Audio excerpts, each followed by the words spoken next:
Hello, good morning and good evening and good afternoon. This is Ngada Gwem right here in the studio, PNA Media Broadcast in Atlanta. Ladies and gentlemen, I will have this wonderful show today and I will be hosting a very important guest. So please join her in the studio and in the moment. Let me see who is ready to come and hear this discussion. Somebody very important. You see the theme of my show is right there, and I see only one person. So let me send the invitation first before it's too late.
People, I have a hard time to connect. Let me just wait, please.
So let me share the link over here if he will see it.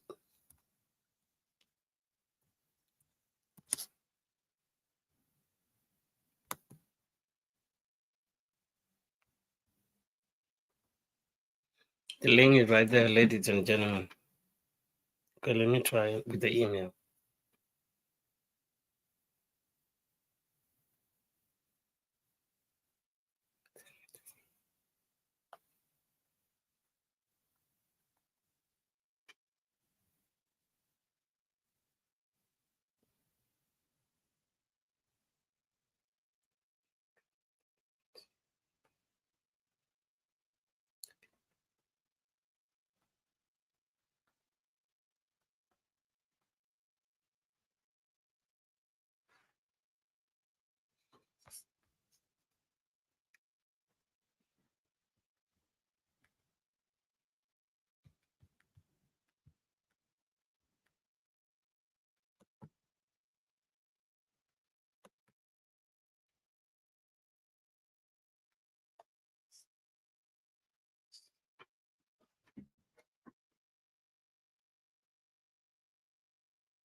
Hello.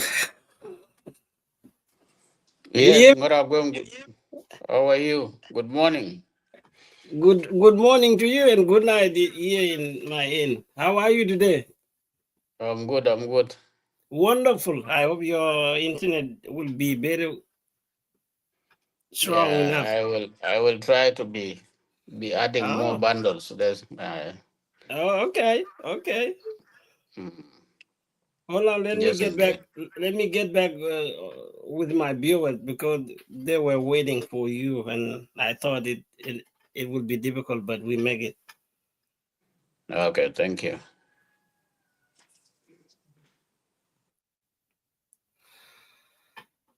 Ladies and gentlemen, this is Ngara Agwem right here in the studio with the former chief of Ruweng administrative area as Sapana Wieu Melik, and I used to call him with the nickname Baba Wieu. So those of you who would like to come and listen from him, you are all welcome wherever you might be tuning around the world. Here in the United States, it's 1:21 a.m. Eastern Time, and in Juba time is 8 a.m. and 21 in South Sudan local time. So this show is open to the publics, especially to the citizen of Ruweng and our friend wherever they might be watching us. So in the studio is the former chief of Ruweng administration, as I told you. So I don't have I don't have his bio, but he will be the one to introduce himself. Today, John has this Sunday, December 1st, 2024, as I host a distinguished guest, former chief of Ruweng administrative area, Baba. We are here in the studio, PNA News Live. This special event is an important opportunity for Ruweng citizens and viewers around the world to tune in and engage in a meaningful conversation. But Stefano, welcome to the show. It's been a long time. I've been waiting for you a long time ago when you still in the office, and there was no time for you to come in until you get a relief from the office. Now I think it is the time for you to come and share with us about what you did in the past and what you are still doing right now. Are you with me? All right, network issues, third world countries, network issue. Lodi, uh, Nyana Molan Lodi, and Gok, Angela Deng, and Joseph Kwalmajak. Welcome, ladies and gentlemen. The network cut him off, so let me wait for him. So I don't have a music to play because copyright problem now become a issues. Whenever you play a song that is not belong to you, they will they will mute your video. So you disappeared. Is it a network problem? No, somebody was trying to interrupt calling, but it's Okay, okay. Are you? I hope I'm loud and clear. you very clear. So let me tell you from there, Baba. You will be incoming. Can you briefly introduce yourself and share your biography with the ruling citizen and my viewers, please? Yeah, thank you, Ngoragwem, and those who are in the show. I think this is a great People stop calling him. Why you didn't call him yesterday? Stop interrupted.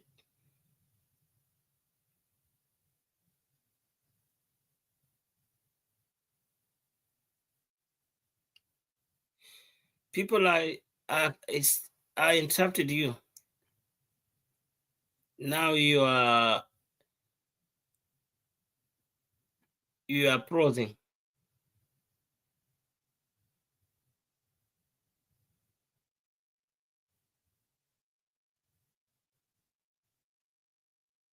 Maybe you exit and come back.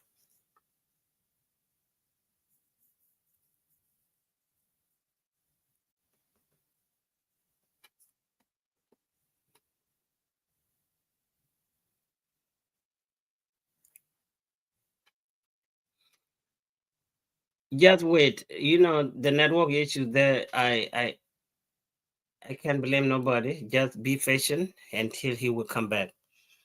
By the way, og baden tile oga jam. Oga bitoga agwilich.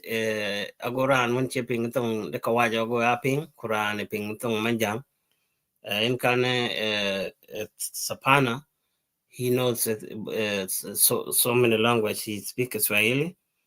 Then he speak Arabic, and then he speak Dinka, and then he speak English. So let me wait for him to come back. I hope he will come back. So this is a call God has put in my heart, and God is planning for me to bring him back after to bring him publicly after he left the office. Welcome back. Let me add him on the studio. I hope I'm loud and clear. Yeah, why they keep calling you? No, I think I switch it off so that they don't. Thank you, Ngor. As I said, I also need to thank the rest that are joining from different locations. I know this is really challenging because given the different time zone, there are people who have denied themselves to sleep, those who might have also been doing other private work. So I need to thank them, those who have joined in today. I think I heard of few names, and maybe the rest that will be joining later. I think briefly about me, I think it's not a big deal. Just a brief introduction, as you said, your bio. I think I have almost 15 years before coming a chief administrator of professional experience in different fields where I have worked in so many capacities in the United Nations. I work with UNDP, United Nations Development, for the last 9 years as conflict sensitive development officer, and I was in charge of a community security project that was focusing on delivering community security related items like construction of police posts, community resource centers that I was managing in Unity. And I also worked with the World Bank for 3 years under the Ministry of Finance and Local Government Board, where I was deployed in WOW as a state coordinator. And later on, I also joined the UN Secretariat, the UN Resident Coordination System, where I was working as Development Coordination Officer and also as Development Finance and Partnership. And I hold a bachelor degree in philosophy and a master's in development studies. I think just briefly that's what I can say about myself and my academic journey and my professional journey. And then became the chief administrator for Ruweng administrative area, where I have served for 1 year and 11 months before my relief on 20th May 2024 this year. So I think that's briefly the whole of my journey up to this level today that we are sitting here. Now a private citizen and trying to engage in some of our community affairs. I participate as a normal citizen, continue to play a positive role that can also continue to shape our people. And I thank you so much, and the rest of the people that are always concerned and not sleeping simply because of our situation. Thank you. That was a very lovely introduction, and it is very powerful. You know, for the sake of record, this live video will be on YouTube. So whatever you said, it's gonna go there, and you cannot come and correct it back later on. So be very careful with what you're gonna say. If you don't understand the question, please ask me, and then I will repeat the question.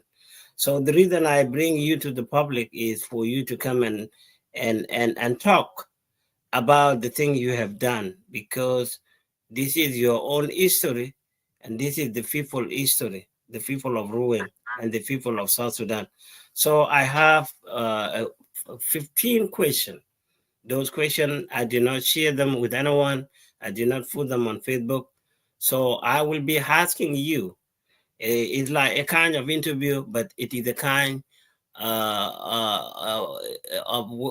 a way that the leader who left the office will come back to the public and talk, because you didn't say anything what you have done publicly. Nobody knows what you have done. So it is now time for you to tell the world and the people of South Sudan what you have done when you were chief for Ruweng administrative area.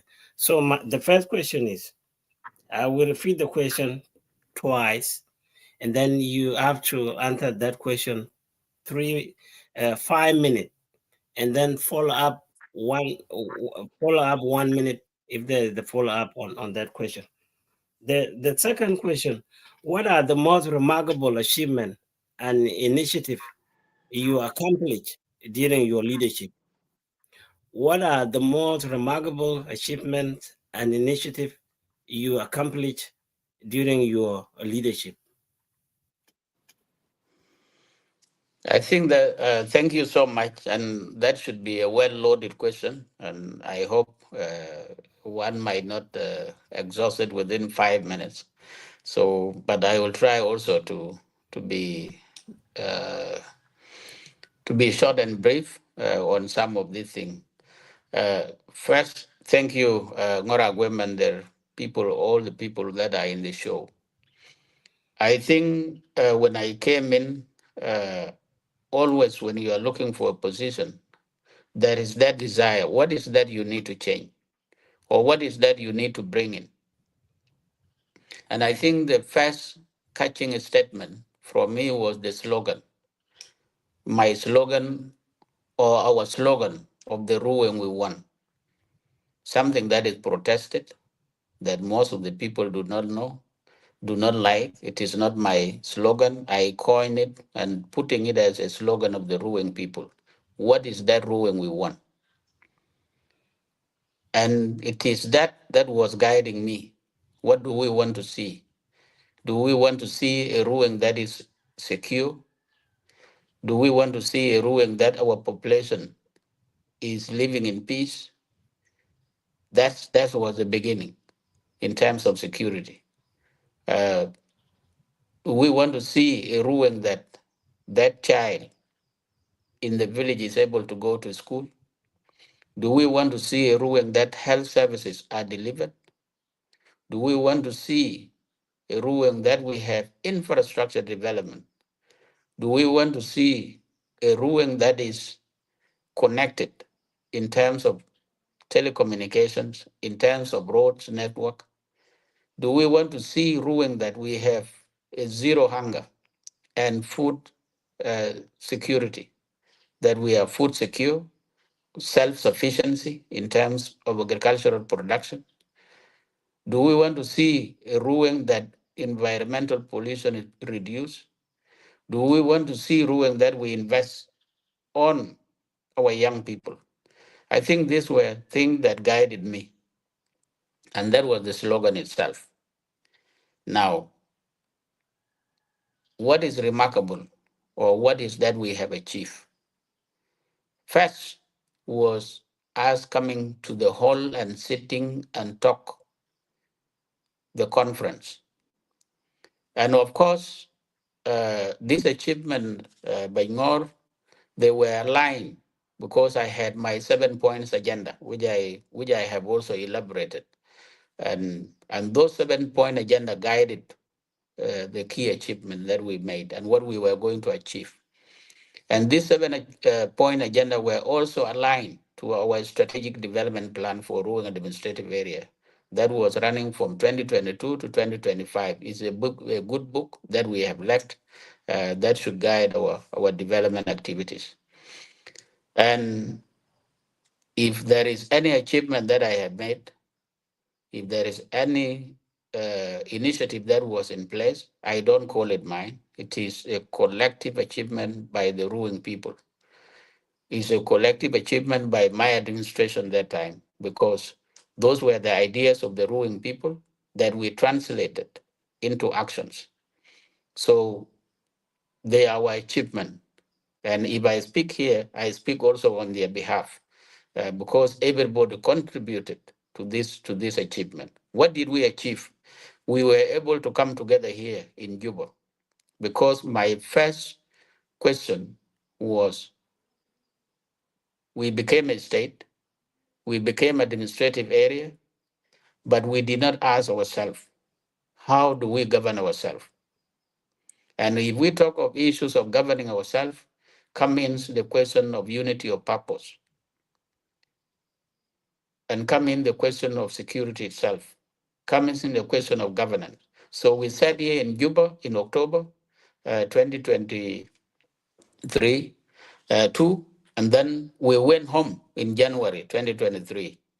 And it was those two occasions or opportunities in those conferences that the people of Ruweng spoke, and they defined what they wanted. They talk of security, they talk of infrastructure, they talk of education, they talk of health, they talk of hygiene and sanitation, water, access to clean drinking water. They define their needs, and those were the needs that we delivered against. And what was also key in this, I term it that time as phase one, because let the community talk. But there was another phase that was going to come, the political dialogue itself, because the fundamental issue, and I have said it several times, the fundamental problem of Ruweng are the politicians. So there was a need for a political dialogue so that we have a political consensus and we have a political understanding, we have a political direction. So that was one, community dialogue and conference. Now, security is always the top and key among the Ruweng people. Whether in the villages, they will talk about security. Whether in these forums, people will talk about security. This is what we have been discussing several times. And what is underlying here is that security is a collective responsibility for all of the government and our citizens. And also, when you define security, it also say is a personal uh, issue, because it starts with you. Okay, it starts with you as well. So I think based on that, and where there are always challenges, whether with the governments that have come before and looking at the general context in South Sudan, the situation itself, that is one of the challenging areas. But I hope with time that will be achieved. So our approach here in addressing security issues was deploying 14 land cruisers. And the idea was how this can increase the operational capacity uh, and respond of our local administration, the counties and the police.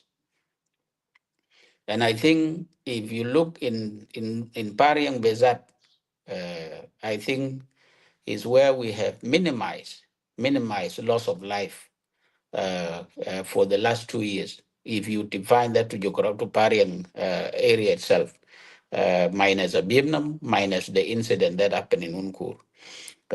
Because the response was effective, efficient, because the vehicle are available, they transport the capacity that it needed to respond to that situation. Cattle are recovered and brought back. And I think for the last 2 years, we were, except with the incident of July when I was just immediately appointed were still here in Juba. It were number of cattle were taken, but we managed from Kumagon. But we managed later on to bring about 85 cows back from Unity. Uh, and I think for those years, those months, there were no cattle taken again from Ruweng because there were several raids, but they were they were respond, and all the time cattle were recovered on time. So the issue of security has been challenging, but based on the equipment that we provided, I think that has mitigated some of the maybe bigger challenges that were going to be there. And that is a security. Yes, I think there will be follow-up question, and I will make clarification later on. Let me just go through. Move to education. I think the level of education in Ruang administrative area is not as bad, maybe to other places. There's little improvement over the past years. And especially maybe with the coming in of the refugees, I think there has been some level of improvement. It's only that there has been no emphasis on really how important it is. And this is where we have also invested in education, either using the 3% or using the 2%. And one of the pledges and one of my 7-point agenda was the issue of scholarship that you had last time, which we also implemented, where we were able now to take 14 students to India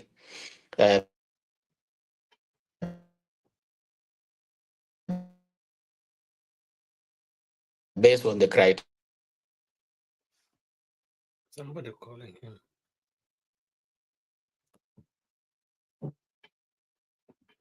Sorry, guys.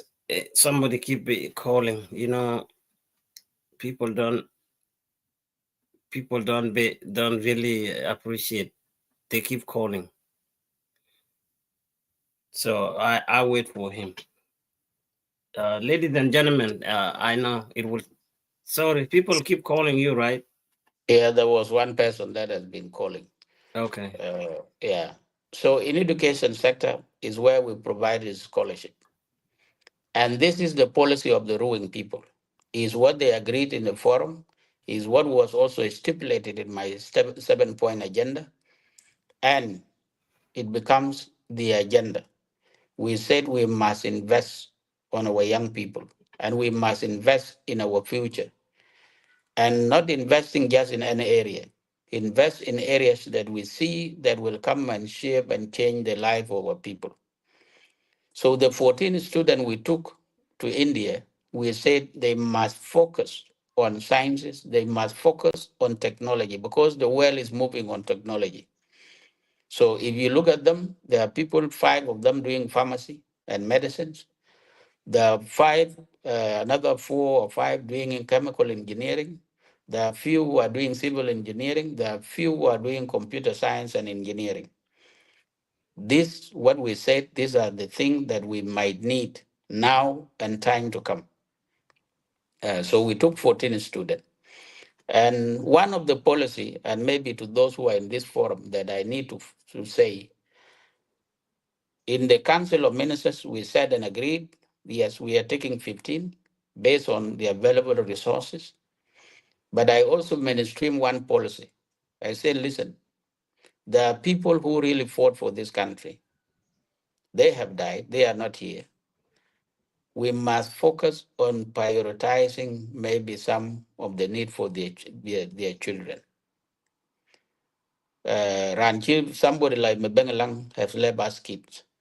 People like Mayig Machar have left us kids. And so many of them, Ngoricho, count them, and those who are still alive. So I said, if we take every year, regardless of the criteria we set, there will be one exceptional criteria. And that criteria picking maybe 1 or 2 from those veterans. So one among those students in India is the son of General Mayik Machar, who did not fall in those criteria, but he says in the previous year. So we picked that one and put him. Maybe next round we were going to pick maybe from another, maybe a child of Lubardia, a child of Wilson Kur, a child of Morichurch, and put in that team. So that at least we also try to see, to fulfill some of our aspiration and objective in that matter. So that's one.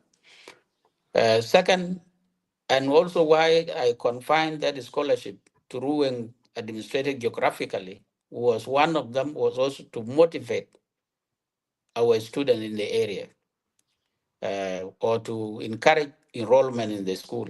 And if I give you the data for enrollment after the scholarship was awarded, you will be shocked. The enrollment increased rapidly in the secondary school and primary school as well, in that matter. And in secondary school, Pariang secondary school, and that's why we were able to add 5 additional classroom and two teachers office block, because in this year, Form 1 alone, there were 120. People came back from different places in that way. So that is in education. We were able to build additional 5 classroom in Pariang Secondary School and 2 teachers of office block, 4 classroom occupied by labs, biology lab you have been hearing with support from STEM Power. And today the Minister of General Education is going home just to launch those labs. We have biology lab, we have chemistry lab, we have physics lab, we have computer lab, and those are in line with the objective what the students are studying in India. Because if they begin learning those from now, I think we will move towards a well modernized education. We were able to deploy 40 qualified teachers with a good pay. That time, we were paying one teacher something around 120 to 150,000 SSP at the time. That's when the rate was almost equivalent. $1 was equivalent to 100,000. So that was like 120, $150. Um, the purpose was for them to provide a quality education, to provide the best teaching for our students. We also, there's a school constructed by African Development Bank. We also came up with a policy, let's also encourage girls' child education. There has been no girl primary school or secondary school in Ruweng.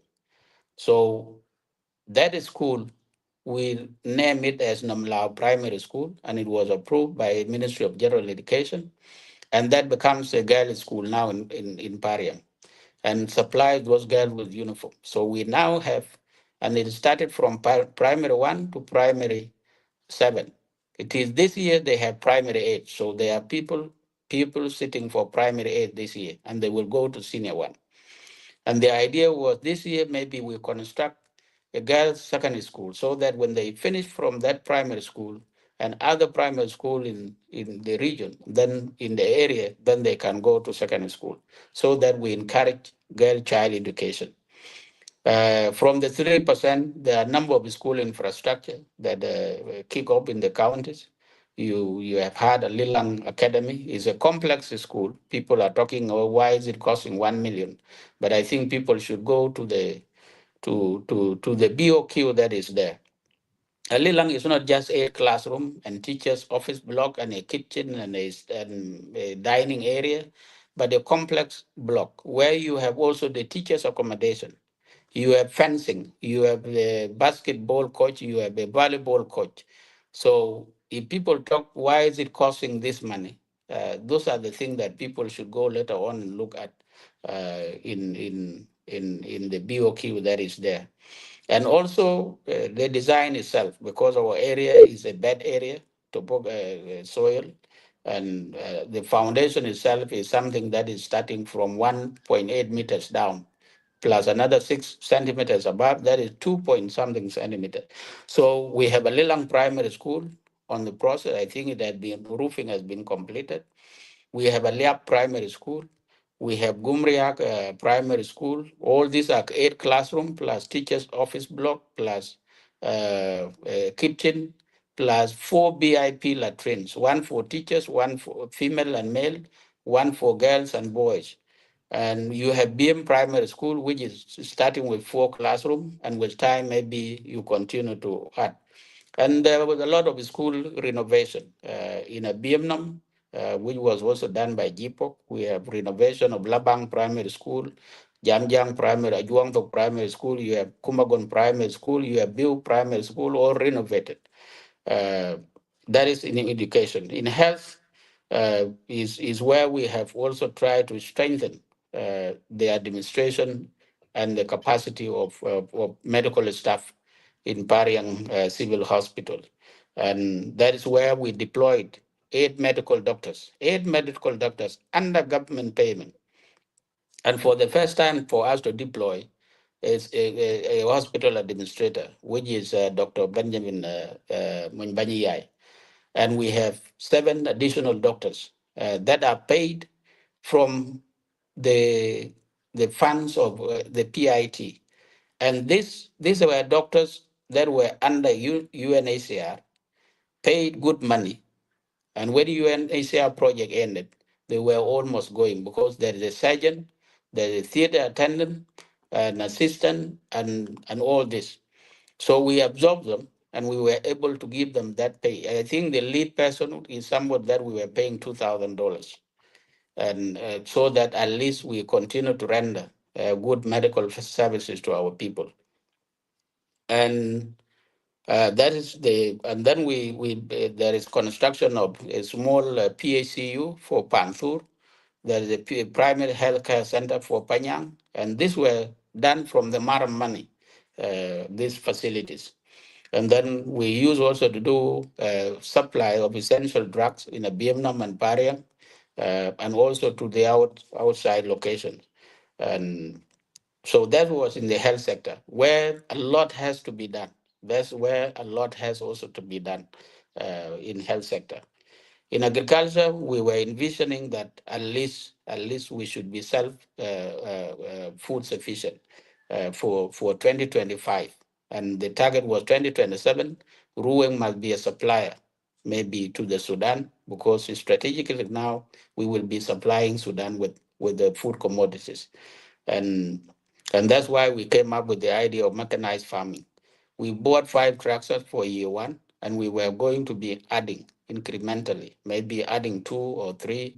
And those 5, if deployed efficiently, they will produce enough food for people. And for the last 2 rainy seasons, I think our people never experienced a severe hunger. You might have had this because we had the the policy of food reserve system. We were buying food during the dry season, injecting this food into the market during the rainy season to subsidize the prices. We call it subsidized sorghum, to reduce the prices in the market. So for 2022, I think July, you might have heard where Malua came to 500. That was a policy because that time Malua was 3,500 in 2022 July. We injected our sorghum and we said Malwa should be 2,000. Traders came back down to 2,000. We brought it to 1,500. They came to 1,000. We brought it to 1,000. They also came to down until we reached Malwa 500. And the idea was to control the prices in the market. And after that, in 2023, we did the same thing. So, and we were able to talk with the CDC, look, we need also to avail some funds so that we bring sorghum because there are crises in the Sudan. And that sorghum we supply to the counties. So for the last rain, 2 lean season, farming season, I think we minimize the issue of hunger in that, and that was under agriculture, and it was something that we achieved. Infrastructure, and as I said, these were also the demand of the people. If you talk of Lake No Road, it was something that everybody spoke during the conference. We started that road with the help from Ministry of Road and Bridges, NILPET, and and Ministry of Petroleum. And that is our economic lifeline. And that's why I was trying to give it a priority, because if we have Lake No Road, uh, with the refugee and with our population, that will be another port, and it will be a trading route just like normally, and will generate resources, provide employment, increase our economic activity, it boosts our local economy in a way. So it is very strategic road for us, and that's why we're still insisting. What is remaining now is just 8 kilometers to the port, and something little which we can also do ourselves this time, because if we agreed last time in the Council of Ministers, if Ministry of Petroleum and NilePet are not going to support, we can inject all our local resources. We have the MARM. It will be a matter of putting some money to hire the trucks, and we do this. We were able also to do the Abienam airstrip because that was a cry during the forum. Because during rainy season, Abienam becomes a landlocked and no accessibility. Even supplying medical service drugs become a difficult thing. But now they have the airstrip, and even yesterday I had a plane landed here taking medical supply, and that is what we fulfill. And we have construction of guest house and resident that I told. These were projects started by my former colleagues, the governor and the chief administrator, Peter Dow and Lawrence. So I pick it up from there. What is remaining was by July, we should have completed them and opened them and be utilized. Because most of the material are on ground, like the guest house, the furniture have all been delivered and they are in the container. It's a matter of finishing. And that was trying to see how do we improve the accommodation for Ruweng. Uh, Number 8 is my approach to youth empowerment.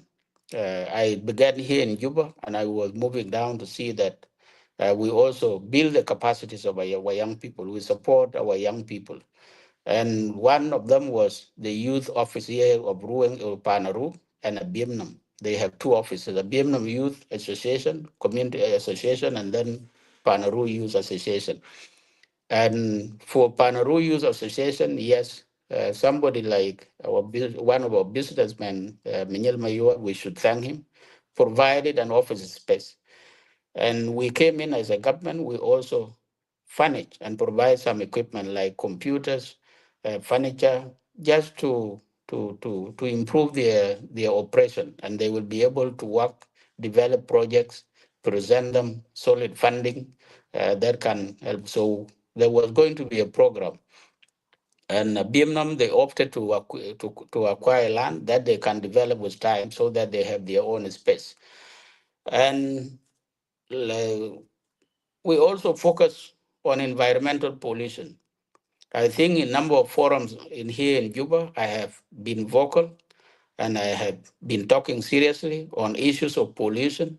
And I think now, and people, our members of parliament, people like Honorable Ayan, most of you in diaspora, nobody has not been talking about this. So I think all of us, we have really raised awareness on the issues of pollution and the threat that it comes with.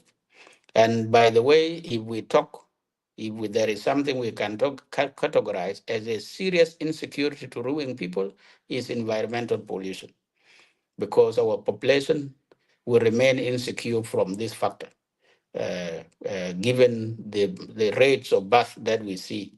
This year alone, I think the number is going to 8 children born with deformities, and that's a serious matter. And I talked seriously last time with the Minister of Health, because you know what was there.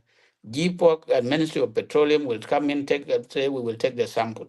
The result that come back is not what we expect.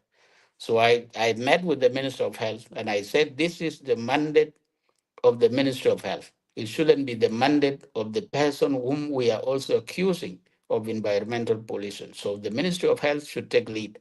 And that's why you see we this year, 5 children were taken to South Africa, families where their sample were taken and test was done. I think the result might have come, and maybe the current administration might be having the result.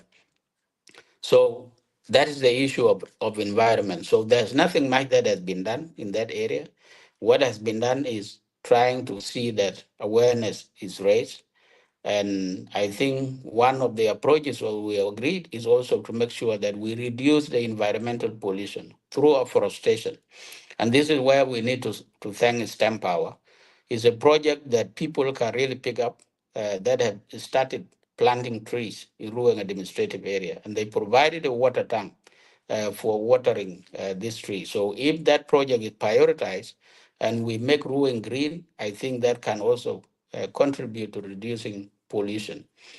Um, Last but not least is the evacuation of our refugees in Khartoum. I think we were the first to come in and make sure that we were able to evacuate our people to Rang, from Rang to Malakal, and most of the people were from Abiemnam. And you saw when I had a visit to Abiemnam, the population that was there, we were able to transport not less than over 10,000 people to Abiemnam, from Rang to Malakal, Malakal, Wow, Abiemnam. And thus we were doing with our own resources. We had a collaboration with IM. IM will pick them from Rang to Wow, and we pick them from Wow to Abiemnam. And we also provided the first 3 trips where we chartered 3 planes for the first round, using our own resources in a way. We had also wanted to show partners that we can do it ourselves. And that's what we did for the medical doctors. We said we can finance our thing ourselves. We did for returnees, we can do this by ourselves. We distributed agricultural seeds to our farmers during the grasshopper outbreak, and we said we can do this ourselves. And managing our social cohesion and coexistence with our refugees. You heard of the conference that we had in Ida, where I called the government of Nuba Mountain region, the governor plus his deputies, and we had a good meeting. And I think for the last 2 years, cases between the refugees and the host community reduced. There were no more killing. I think there was one case which we also resolved amicably that time. And we had 2 conferences with the Miseria, the Falata, and the Shanabala, so that during dry season, at least there is a peaceful coexistence during when they come for grazing. So I think, in nutshell, I think that has been a long, Comrade Ngor, Agwem, those were key thing that we delivered. And there was more that we were to do, including security. We because the situation we saw was really tough, and we concluded the only way is to make sure that our people are trained. Because what I saw, mute Tongiang, everything has a certain turning point, or a graph can go down. So I saw that we were not sustainable unless we recruit and train people. So that's why we had the first batch. My target was 1,500, and I delivered 1,500 uniform that most of you might have seen, plus the training boots. The idea was to make sure that we train 1,500 at the first target, and then we move now to, and that's why we opened Gumria training center, so that we boost the security in that area, and continue to invest in some other equipment so that the issue of security is addressed in a way. I think and we were planning now after focusing, because for this year there were only three focus. One is to move most of the resources to security. Second, to put some of the resources to the health and hygiene sector, investing in Pariang Hospital and water project. And we did assessment that time, because what is killing our people now is the water itself. Because the water that is there is not safe for consumption anymore. So we had wanted to see how do we bring a pipe water, either from, and that's why we were trying, the issue of Lake No should be done so that we pick water from Lake No, treat it somewhere and distribute it. That was going to be a mega project where we were going to mobilize partners across this. And third was now to invest little on other infrastructure, like starting with some 2 ministries as we go on. Uh, and and also improving some other facility like in Ida. When I went, my first experience was standing under the tree. When a plane is landing, you have that dust. You have to rush to the car. The same thing during rainy season. When it is raining, you have to get to the car if it is raining. So I thought of putting a small tukul so that at least our passengers who are traveling, either they are coming from Juba or they are going to Juba, they have where they wait for the flight. So in Ida now, compared to other airstrip across the country, at least we have some where you have a guest that you can go and have seated there. Like now, other ministers have gone. Wood is going there today. She will sit in that reception, wait for the rest of the arrangement, and be able to rest in the VIP lounge and go to Pariang after.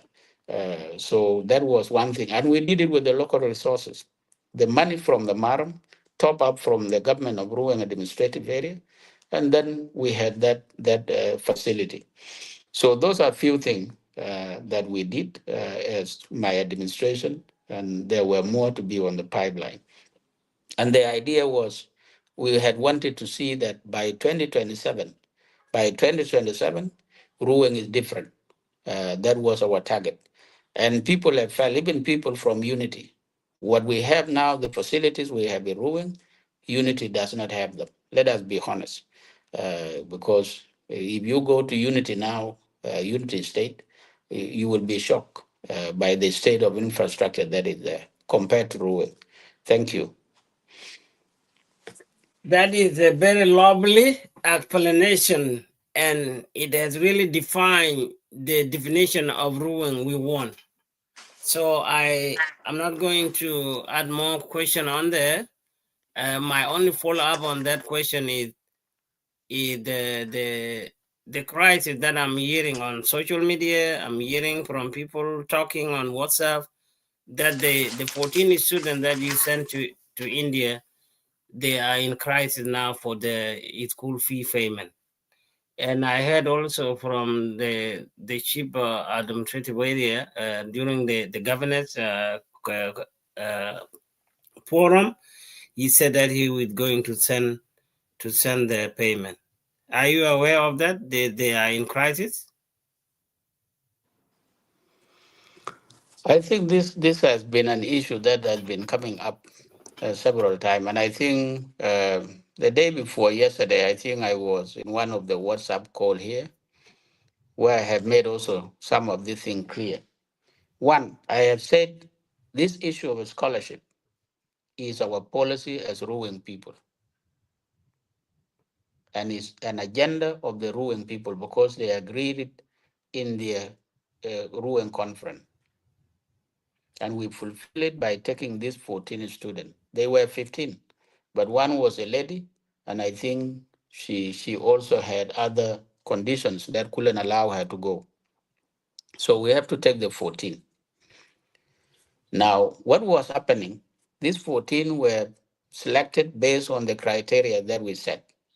I said before, we limited the geographical space. We confined it to Ruweng with the objective to motivate our children so that people get into school, because what is there, people finish secondary school and they see there's nowhere they can go again. No, So Baba, I'm not asking you to give me another explanation. I'm asking you, are you aware with the crisis they are in?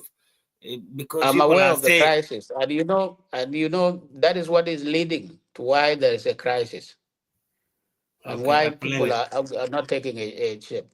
So Okay, they were explain it. selected based on the criteria. We awarded them a scholarship, a letter of award. Their visas were processed.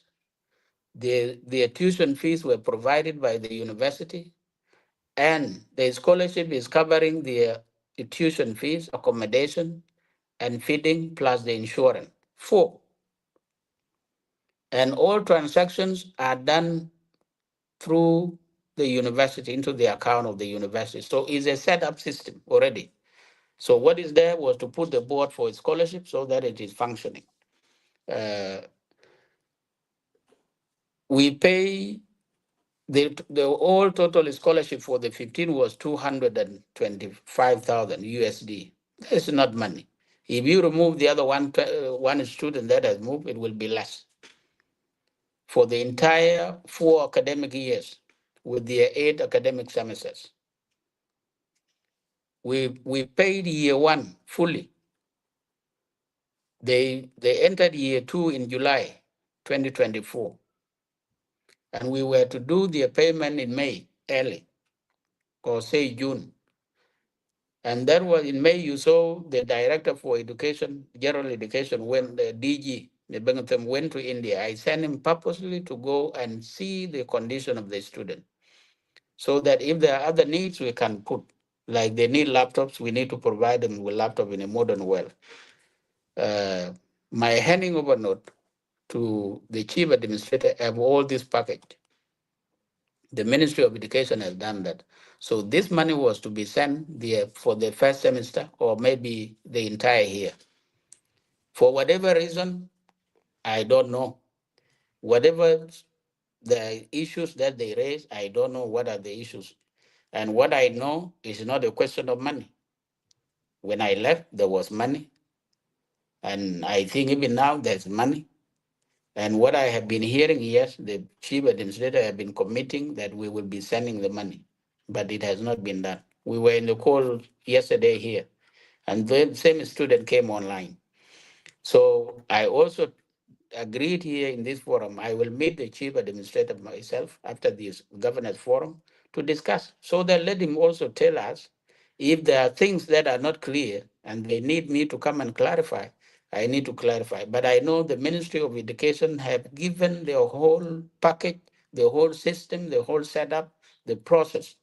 Even with Ministry of Finance, they know this. It will just be a matter of processing payments.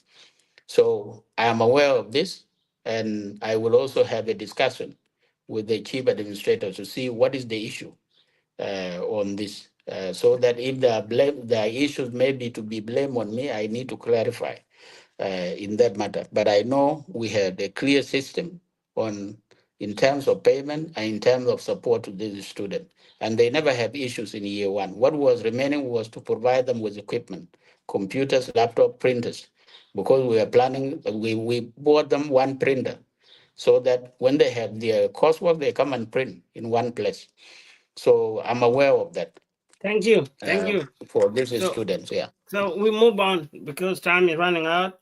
I have some question are very simple. You can go on with 3 minutes and then keep moving because you explain more of the thing that I was planned to ask on your remarkable achievement. So the next question is very simple. What are the significant obstacles you face while serving the people of Ruweng? What were the significant obstacles you faced it while serving the people of Ruweng? Do you have some obstacle that you still remember after you left the office? Thank you so much. I want you to say it so the people of Ruweng will understand them from you, not from me. I think let me start with simple thing. You have been faced in the forum that you are calling me Baba Wieu. Is your nickname that you gave to me? Okay. Okay. Is your nickname that you gave to me? Yeah. You didn't ask anybody or you didn't No. force anybody to be calling me Baba Wieu. Okay. Exactly. Just like people were saying Baba Moy, and there were people who were saying Baba Moy, nobody would be saying that. Look at that simple stereotype. Why should it be an issue? It is you calling me. It is not they. I talk of the slogan of the Ruweng we won. That nobody is accepting it. Why should it be opposed? I'm not saying the Ruweng I won. I'm saying the Ruweng we won. And the Ruweng we won is Ruweng we are talking of the security. There's nobody that is not talking about the security. So if you bring people like Mukwen Bilkwe back, you bring people like Ngori Church back, you bring like Jenny Jiel, and you ask the same question, I think they will also talk the culture of a people. It is not the culture as such, but that kind of hatred. You try, you don't want to appreciate what Ngoragwem is doing, what Manjonga Dao is doing, what Mayolukur is doing, what maybe even that chief in the village, what that chief is doing. I think that issue of appreciating the little that one is doing matters. And I think that is what is pulling us back. That is Thank what is you. pulling us back. Thank you. You answered it. You know, Lual Wall, we used to call him Baba Africa. Does that mean he is the Baba of all Africa? No. Somebody nicknamed him because when we in Nanyanya, he used to do something very good. The same thing to Ralo Odinga, Kenya. So I told our young people, they were the one, hey, why you call him like that? He's younger than you. And why you call him that? He's not in our culture. All this blah, blah, blah. I told them it's nothing to do with that. I call him because he's doing good services to our people. That was the reason I give you that nickname. And I will keep that nickname until you go in the grave. So that question has been answered. And they need to stop bothering me or bothering you. This is a non-political thing. They shouldn't be worried about it. They should be worried about other Yeah. things. Thank Yeah, you. what I wanted to underscore as is obstacle is us coming together, appreciating the little that each and every one of us doing. That is what will move Ruweng forward. Thank you. The next question is still very simple. What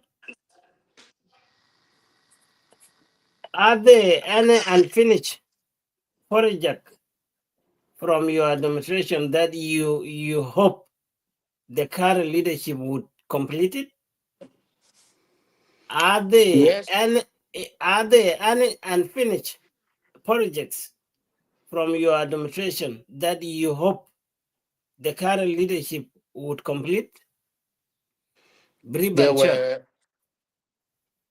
three key: the guest house, the governor's resident. You know, the guest house is for the guests that we will be having, but the governor has his own resident. So the resident of the governor plus the guest house, these are projects that should be completed. We And have who Lake start No them? Road. And who start them before you? Those get out and residential out. Who start them before you? The resident was initiated by Lawrence Mbok. There were pillars already, so I came and picked it up from there. Is a building with about 5 rooms, and in the ground floor, and then we have the up floor with the another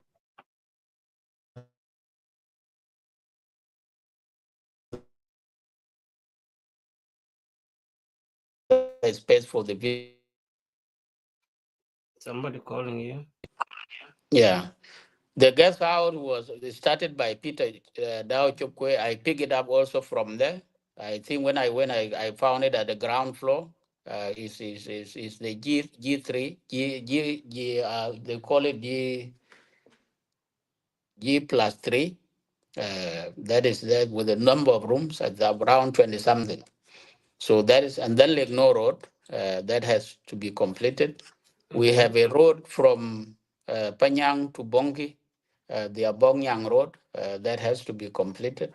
I think those were the key projects, including the training, the training and the graduation of the police. So those are the key 4 pending projects, maybe which we expected the current administration should have completed and finished, because most of them are at small finishing level only, painting and putting tiles and plus other fittings. That's what was remaining. Okay. The follow-up question on those projects. I heard a lot of complaint on social media. People said since the current leadership came in, they're not talking about it anymore. They are hung up like that. Like those houses in Nairobi. They don't know what happened.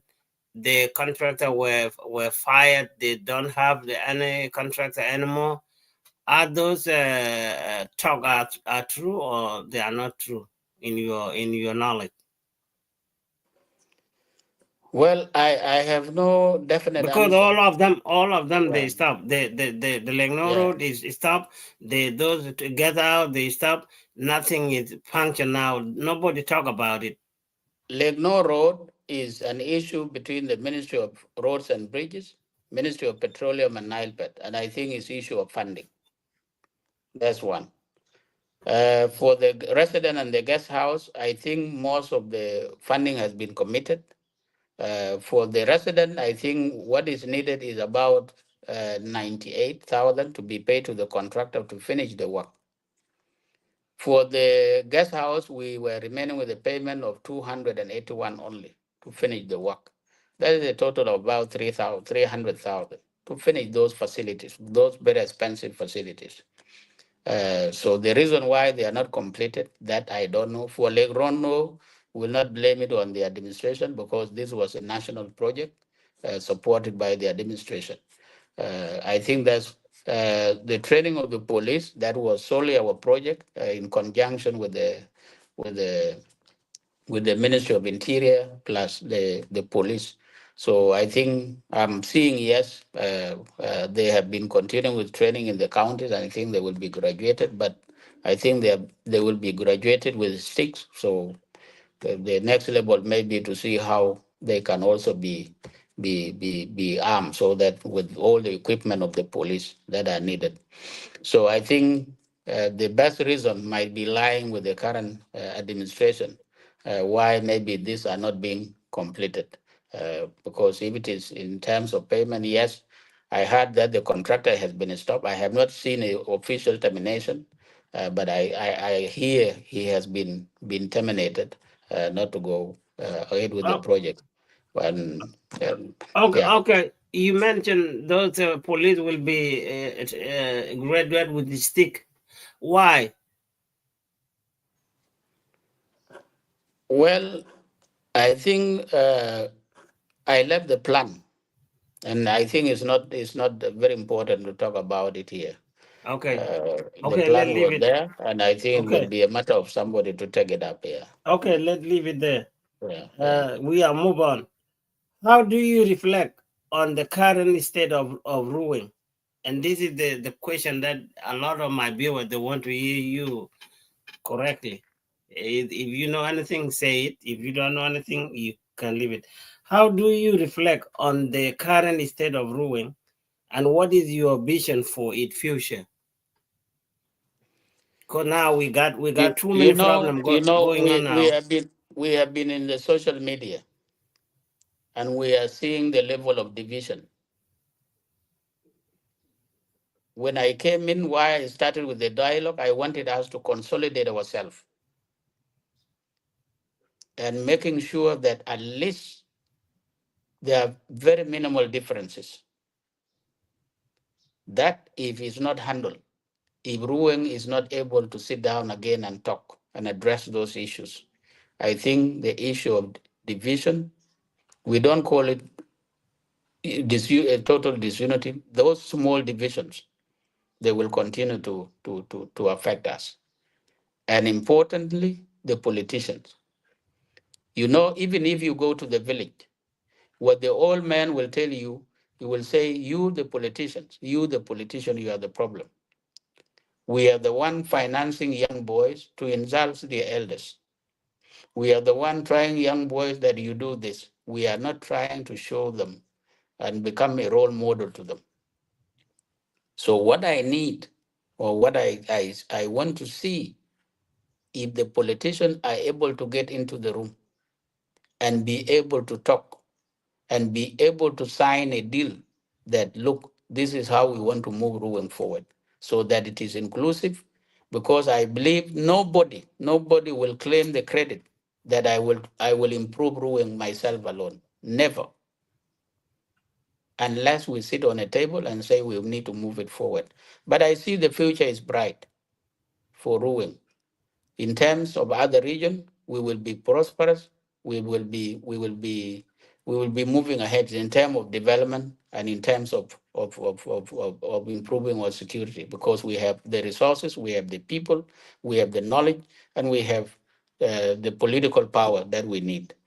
So I'm not discouraged that Ruweng one day, one time will be another success story for this country. We were moving there and we were almost becoming a success story for South Sudan. Even when we provided the scholarship, that has been a talk across the globe in South Sudan and outside. So that's what we were seeing, that we were moving on the right track. Okay, thank you. So my question, some of them you will pause them. You will say no, don't discuss that. Then I will leave them. But I have to ask you some of them. These are some are related with the situation of our people. Because if the issue of the people are being heard, we don't have to deny it to say it. We have to say it. We're not here to blame it on someone. We are here to explain them out so people could understand. People who don't understand them, people who are assuming them, people who never hear them from your own mouth, they will be happy to hear them. And that is the reason of the media. People come and talk, and then later on people pick it up and analyze it. Thank you so much. You are on a good point. And next question is, what step do you believe the Ruweng people should take to ensure peace? But I think you mentioned to ensure peace, development in Fanaru, and development in Alor. Because most of the time now, everything is here in Ruweng side. Like NGOs, they are all, majority of them are in Ruweng or Fanaru. But there's no NGO there in Biemna. So what step you think that can help? A step that you think the current leadership could do, or the future come leadership could do, or the citizens themselves should do? What is that? Yeah. What are those Thank you steps? so much. You know, I always don't agree with people that always believe in the presence of UN agencies and the presence of UN NGOs. NGOs will never develop this country. They will never develop our people. It is only and when the government has a very clear objective and will be telling them, look, this is our priority. And that's why we develop our strategic development plan. Because I was telling them, if you have an activity, pick it from here. And this is how it is going to be. So that's one side. So the government must take lead in defining its direction and in defining priorities and directing UN agencies and NGOs. Please do as per what we want. I have told our people, if we need to progress, if we need to develop, if we need to live peacefully, a spirit of hard work only, because there's no any other way that we will be sitting from Rakuba Bitachai from morning to evening and seeing that is an energetic society, the young people. You wake up. Even yesterday, I was told why those cows were taken. It's simply because everybody woke up in the morning, wash your face, come to Pariang Center, and be sitting there from morning to evening. So we need to deploy that skills of becoming hard workers. And also, let's also deliver uh, vocational skills. You know, a country that can progress, we cannot be wearing necktie, ngoragwem like you, and we say we all want to be in offices. We must work using our hands for the first phase so that we accelerate development rapidly in our area. So we need to have the spirit of hard work. We need to guide the NGOs and UN agencies. Look, this is Rwanda has done that. So is what we can also adopt. And when I was there, this is what we were moving. We were financing the doctors in the hospital, and the UN was seeing that. So it will be a matter of telling them, okay, what resources do you have? Can you bring the solar system? Can you bring the generator to support the hospital? So unless we guide the development, and if the development is guided for us, we will never achieve it. Thank you. Thank you. Follow-up question. You said UN will not develop that country. And I had a good stories. I have what they call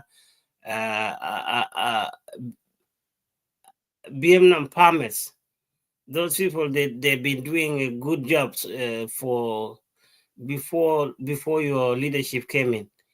Until then, nobody give them a car, so they can go and use that car. If they produce those things in Vietnam, they can take it to the market on the other side, because they can take those good to Wow, or they can take them to Vietnam. But these people now, Baba Wieu, they still crying, no support. If you are aware about a Vietnam Farmers Association, and I think if you remember, I talked to you before. I said you need to donate a car to these people so they can use that vehicle. Are you aware with this beautiful thing in Vietnam? I saw on Facebook they show the products, and there's no support from Yeah, Ruweng government. I'm fully aware. Even before I became the chief administrator, I'm fully aware, and even aware of one of the NGOs, a national NGO that has been supporting the farmers in Vietnam Did your with government funding from FAO. did your government help them to give them a car or some resources? No, we were in discussion with Mama Nyan Bangdit. She's a lead person. I think what we did this year was to deploy that one tractor in Vietnam to help them in terms of increasing their production. And the issue of the vehicle, yes, is vital. And we were saying, yes, we'll, given the few equipment we have, maybe this year we should have focused on how we could support them. And also we are trying to invest, because that has become now a very big economy for us, for Ruweng. And that's why, even by the way, we prioritize the issue of airstrip so that they can be able to airlift onions and tomatoes to bring them here to Juba when it is during rainy season. So we did not provide a vehicle. But the good news, I communicated with Manyan Bang. I think they have now a truck. They bought a Dafar Fiajar Kan Jain in Sudan. And they have now one Dafar that they use to take their produce to Abia. Somebody call you, I think.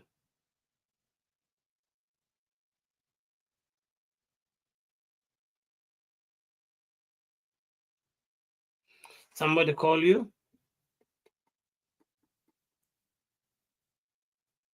All right. Ladies and gentlemen, he's still watching us. He'll be back soon. Yeah. Yes, those who will have your question, if you have your question, I will show your question later on when it is time for question from social media. So yes, people can have their question, but not all question will be answered. I will select some few questions. Thank you.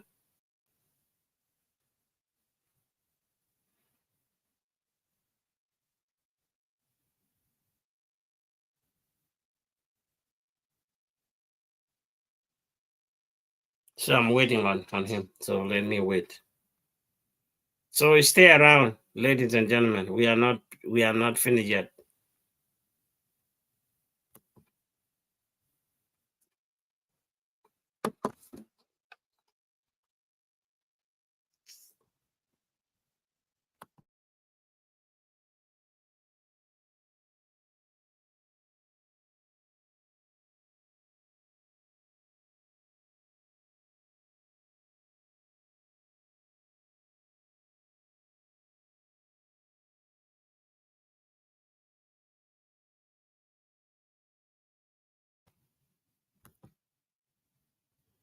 Welcome back. Welcome back. Thank Welcome. you. Thank you. Yeah. So I think we never provided a vehicle, but those were some of the plans that might have been underway to support those farmers, even in terms of financing for the activities. Yes. All right. That is it. That question has been answered. Now question. You know when you leave the office, there's always a good opportunity for former leaders. They can be still engaged in their community, either in their political support or something else, business. So I have a question for it, and I will want to hear how you're gonna answer that, so my viewers will hear it from you. In what way do you continue to contribute to shape the future of Ruweng while outside of the public office? I think you always come and feel the best thing that you can continue to contribute when you are out of power. Uh, Let me just cite one example. This issue of the crisis of the Ruweng Community Union was picked here, the office of the chief plus the community members, a delegation was sent here, they couldn't resolve, national security came in, all this. I, myself, and William Lang, we left here. We went to the Office of National Security and said, yes, we are coming here as leaders. We are not coming as politicians. This is not going to be a crisis because there are many issues facing our society. We need this process handled in a way that is amicable. And I asked them, we solved the problem of the youth last time because I know Gultalo, every society has elders that can sit and solve the issues. Why don't you throw this issue back to elders? And I think that was the time they agreed with that model and say, what are the name of elders? We provided names, those of Benjamin Mijag, Francis Mayig Mayro, those of Riak Menyil, Kur Mijag, they are there. So, and that's why you see that process has been given to them. Yesterday, you heard of the debate the day before yesterday. The debate went on successful, well organized, and that is what one desires. So I feel that's the role one will continue to play outside. You play leadership, not where things, crises are created, but where things are fixed. So I have come out, but I also feel I should remain very instrumental in terms of shaping the direction of our community, even with the current government. If the chief is consulting on ABCD, I will be able to provide that. The same thing with our young people, the youth office here. I met with them. I said I'm available if there are issues that you need me to attend to, even helping you in developing some of the project that you can sail around to provide you with finances. I will be able to provide that. So I'm available at this capacity now if I can be able to support in a number of areas, be they issues of development, be they issues of peace. I'm available, and that is what matters. Is for me is making sure that our community has that cohesion. We remain cohesive because we have a purpose. Thank you. Thank you. Just to cite that one example. Very nice. Very nice. You are very intelligent, and that's why I give you the nickname. So maybe in the future we can build a Baba Wieu Primary Are School you or there, Maragol? Baba Wieu University. Yes, I'm here. You hear me? I'm here. Hello? Is your network? Your network took you up. So let's see. Maybe it finished with bundle. Maybe it's out of bundle. Sorry, guys. Gonna come back.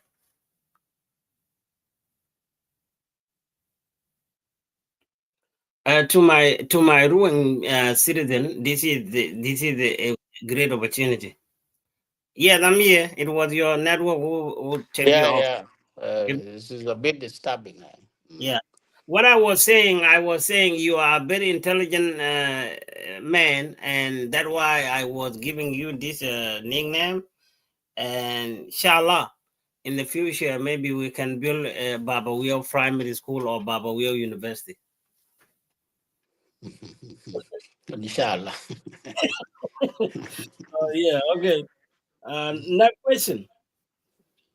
what if the statutes of the Unku case, including the return of vehicle? We never heard anything about those vehicles because those vehicles were belong to Ruweng. We bought them with our money, and those rebel who claim they belong to Dr. Mashar, the first vice president, took those vehicles. Until now, until you left the office, those vehicles are not returned. Why they not returned? I think that's the case we never gave rest. During the governors forum, you remember the last December, I spoke vocally about it to Dr. Riek on this issue. And by even saying, I told him, one cannot imagine the same government where I'm the chief administrator, and it's the same government you are the vice president of the republic. And these vehicles are vehicles of the government, and your forces are keeping them. I made that point very strong. And he assured that this vehicle, they will be taken back. That was not enough. I think in April, myself and some of our MPs, we went to him. One, I told him the resolutions that were agreed in the presidency meeting, where you yourself, Tabandengai, Turgalwag, plus the other vice president, there were 4 that were agreed. One is to make sure that the people who committed this crime are apprehended. Second was the evacuation of Makir that time, which was done. That was the only thing fulfilled. Second, it was the return of our people, the restoration of the administration. And fourth was bringing back the vehicle. So among this, only one has been done. So we need the vehicle back. So I was in that meeting, but those are some of our elders, those of Benjamin Mijak, some representative from Munkur, and he assured that he will communicate with his people on ground so that the 2 vehicles in Jazira are brought to Tunja, plus the 1 vehicle, and they are brought to Unku, and we picked them. So that was in April, okay? And then I was removed in May. I think that was around April 20. Sorry, guys. Cut off again. That's a South Sudan network, so don't blame me. And there's nothing I can do about it. So I hope he will come back again before we close.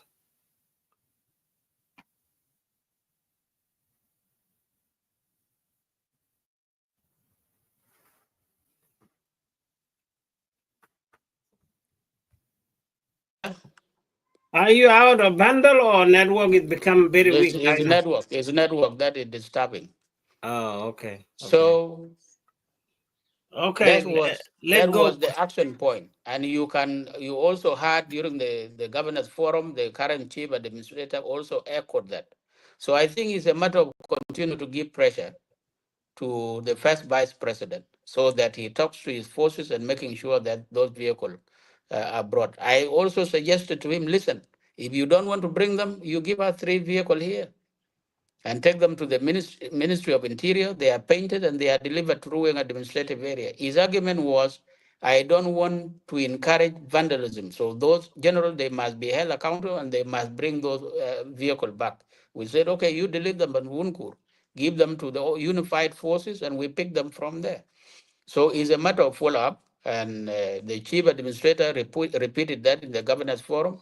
So if we can continue to give that pressure, then that will be fine. I'm also available if I can also team up with them and making sure that these vehicles are delivered during this dry season. Please do so, because these are not belong to them. They kill people life and they take people property. They cannot take all of them. So we need to get the vehicle first, and then if there's a legal process, people can go on legal process, because these were peacemakers. You cannot kill peacemakers, and then the government keep quiet without saying anything. It's not fair. Yeah. So thank you for on that one. let's move on because your network is not cooperate with you. Uh, the next one is, in your view, and this is the serious question, and I want our people to hear it, and I want our other side to hear it, and I want our people of South Sudan to hear it as well, because it's not about me and it's not about you. It is about our community of Ruweng. So, in your view, what do Nuer politicians and their caterate want from Ruweng? I will repeat this question. In your view, what do Nuer politicians and their caterate want from Ruweng all this time? Taking cow, killing people, taking cow, killing people, and the federal government of Salva Kiir is not doing anything. It's not doing enough. They're just watching it because they know Ring Machar is not saying anything, Taban Denga is not saying anything, and these people, they keep coming from Bantu. Politicians from Bantu, they're not saying anything. Why is that, Baba Will? Are we animal to be killed like that, or are we fish for other criminal to come and kill us? And then the government who is in charge for everybody is not doing anything. And then later on, if the people of Ruweng take the law in their hand, who will blame them? Are you there? Yeah, thank you. I think, yes, Ngora Gwem and the rest of us, I think since history, I think we are aware of this cattle raiding and related conflict. The magnitude that it is in now is never used to be like that. I think the beginning was in 2013 when where more come and were killed. I think that's where you were seeing this cattle raiding is not just like mere cattle raiding that used to be there, but you will see it's going to be like a kind of design policy. That's where the beginning. That's where it was beginning. So then the current cattle raiding that is going on is not just a mere cattle raid, but you could see maybe is a policy that is designed for for pushing our people to the far end. And this is what our people are not seeing. We have seen this, and I think many of us agree that it's not just a mere cattle raid. Because even by then, I think most of the people that were coming for cattle raid, most of them were from Wit. But even people of Lake never participated in cattle raid at a certain point, because at least people of Alay and rest of Ruweng experienced some peaceful coexistence at one point. But the rate in which it is happening now, you will see that it is a design policy. We came to Juba here twice, summoned by the president, the governor of Warab, the governor of Lake, chief administrator of Abia, the governor of Unity Wen Mentwil, myself that time. We had a meeting here twice in this issue to do with the cattle rates and related killing and all the violence associated to it. Okay. We have demanded several times to have this dialogue, to have this communal dialogue, to address this issue. But one side is not accepting that sitting at a political level and a grassroots level. Because we said here, even this issue of land occupation, I made it in the governors forum where you are here as leaders. Riek is here, Taban is here, Mijong Mijag is here, Tutka is here, Ayan is here. Why don't we sit and address these issues? So if you can see the kind of cattle rate that is there is a design policy for pushing you further and linking it to maybe to issues of occupation of our territories, annexation of our territories. So it has more dimension than what it used to be before. And I think it's a clear thing that all of us understand. So it becomes a big political issue in a way, and it is politically motivated. Okay, So unless we face the politician from unity, we face the leaders and will be able to say, look, this is what is going on. You are part and parcel of this process. And you have seen the number of maps that have been circulated leading to that. If you people see that, why do you want to ask such thing again? We know exactly this is a strategy, and if it is a strategy, it is we to rise and make sure that we counteract that in a way. The national government, I think, most of the responsibilities now are with the states in a way. And I think the best effort that the president could do was having us in that meeting and the current deployment that was done so that to mitigate some of these things.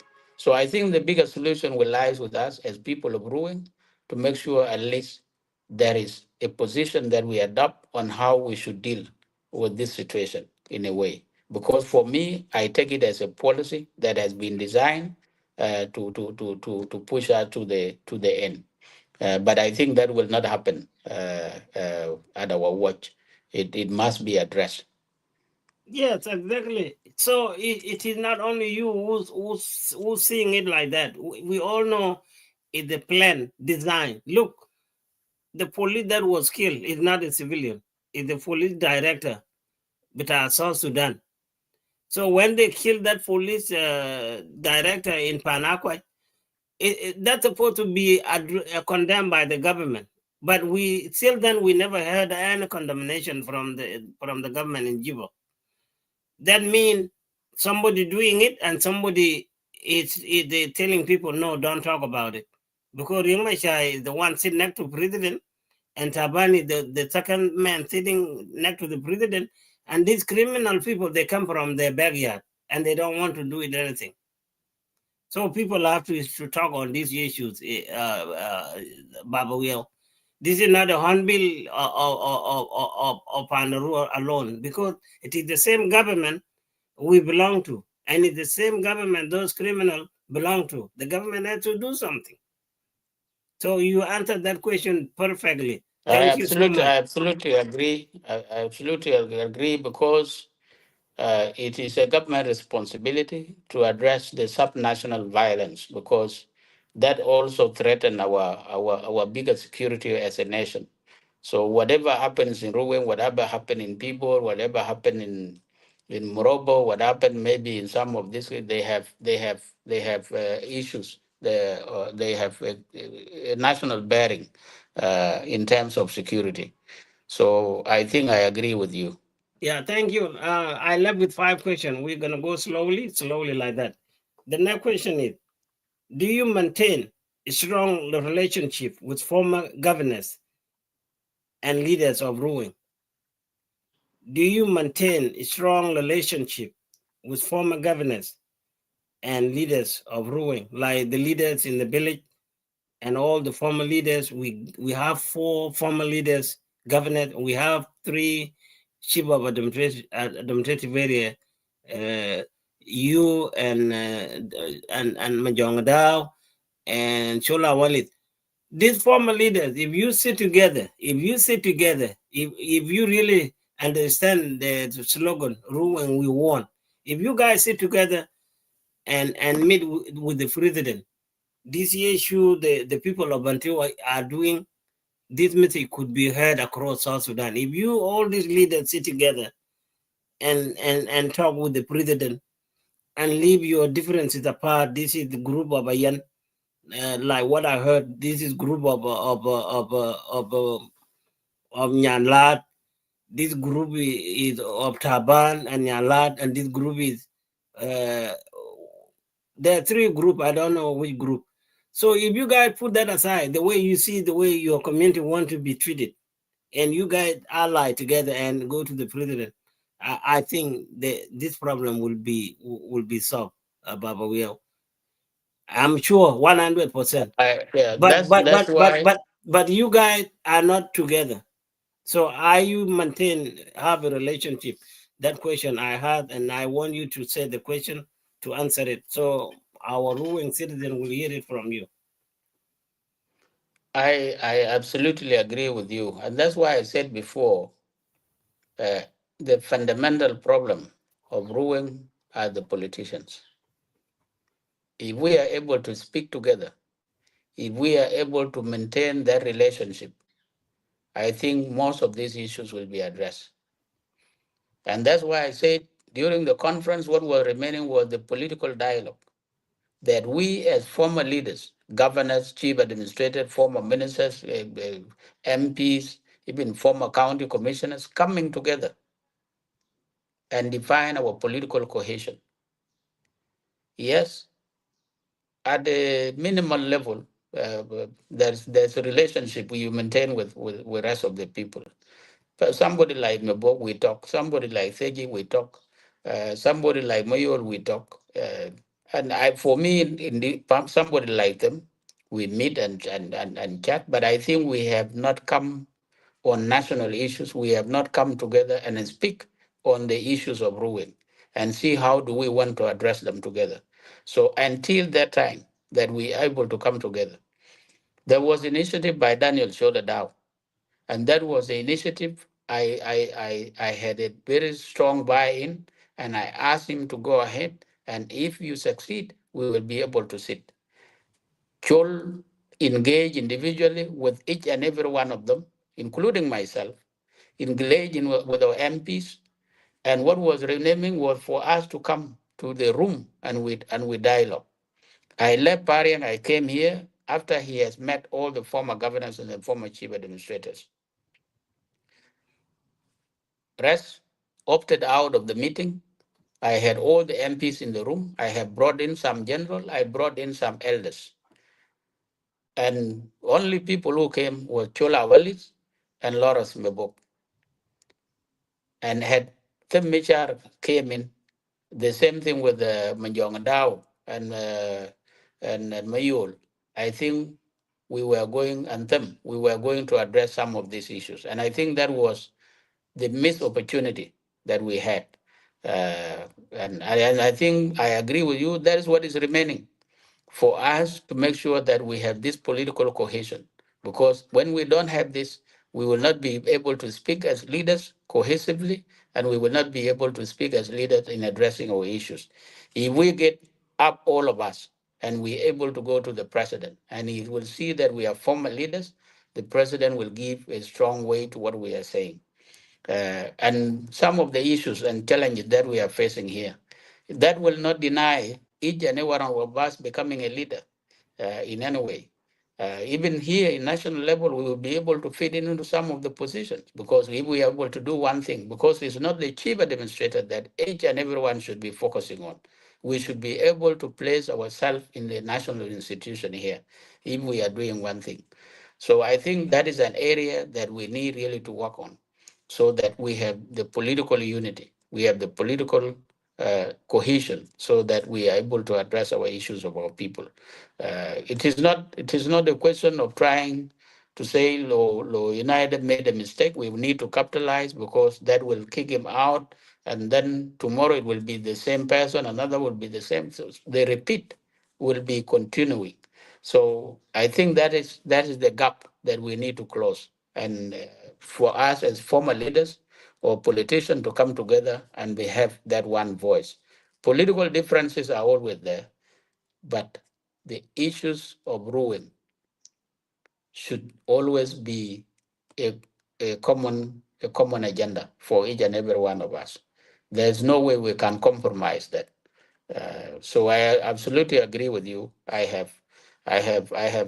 engage with Lawrence, with somebody like Chola Walid, Teje, including people like me, although not at a lengthy on key issues, but I think we need to do that so that we move forward.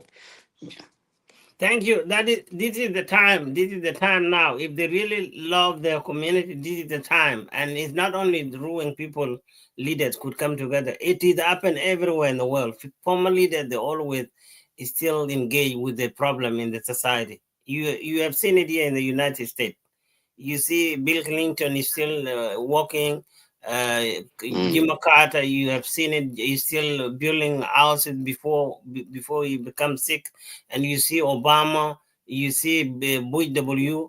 all these leaders, they are still engaged in their society. It is the same thing. The leaders, they ruin. Although you are not in a position, you are still a citizen. You have to play the role to bring this thing together. Tell these leaders, all the former leaders, if they love Ruweng, if they love Ruweng, their own community of Paru and a lot, they need to come together now. This is the right time for them, because this problem are being done by our neighbors. It's a political tactic. That's why they keep today they can kill 3 people, tomorrow they kill another 4 people, and they take the cow, and then the government is not saying anything to them, because if they are the criminal, the government has to treat them as criminal. But the government of Bantu is never done anything. They just want to come to take your cow, and then they want to make you, all the cow in Rome will be taken. They want to treat you like what they did to Anuak people in the history. That is their plan. That will not happen. Yeah. Okay, thank Yeah. you. So I agree. We will not leave it here. We will talk, because Yeah, people, we have no option. We have no any other option. we have to Yeah. tell our brothers in the government. They have to, Yeah. if they say these are criminal and nobody in charge with them, because every person, you have to control your thief. You are divide them. If you go, this is the consequence. They need to tell them.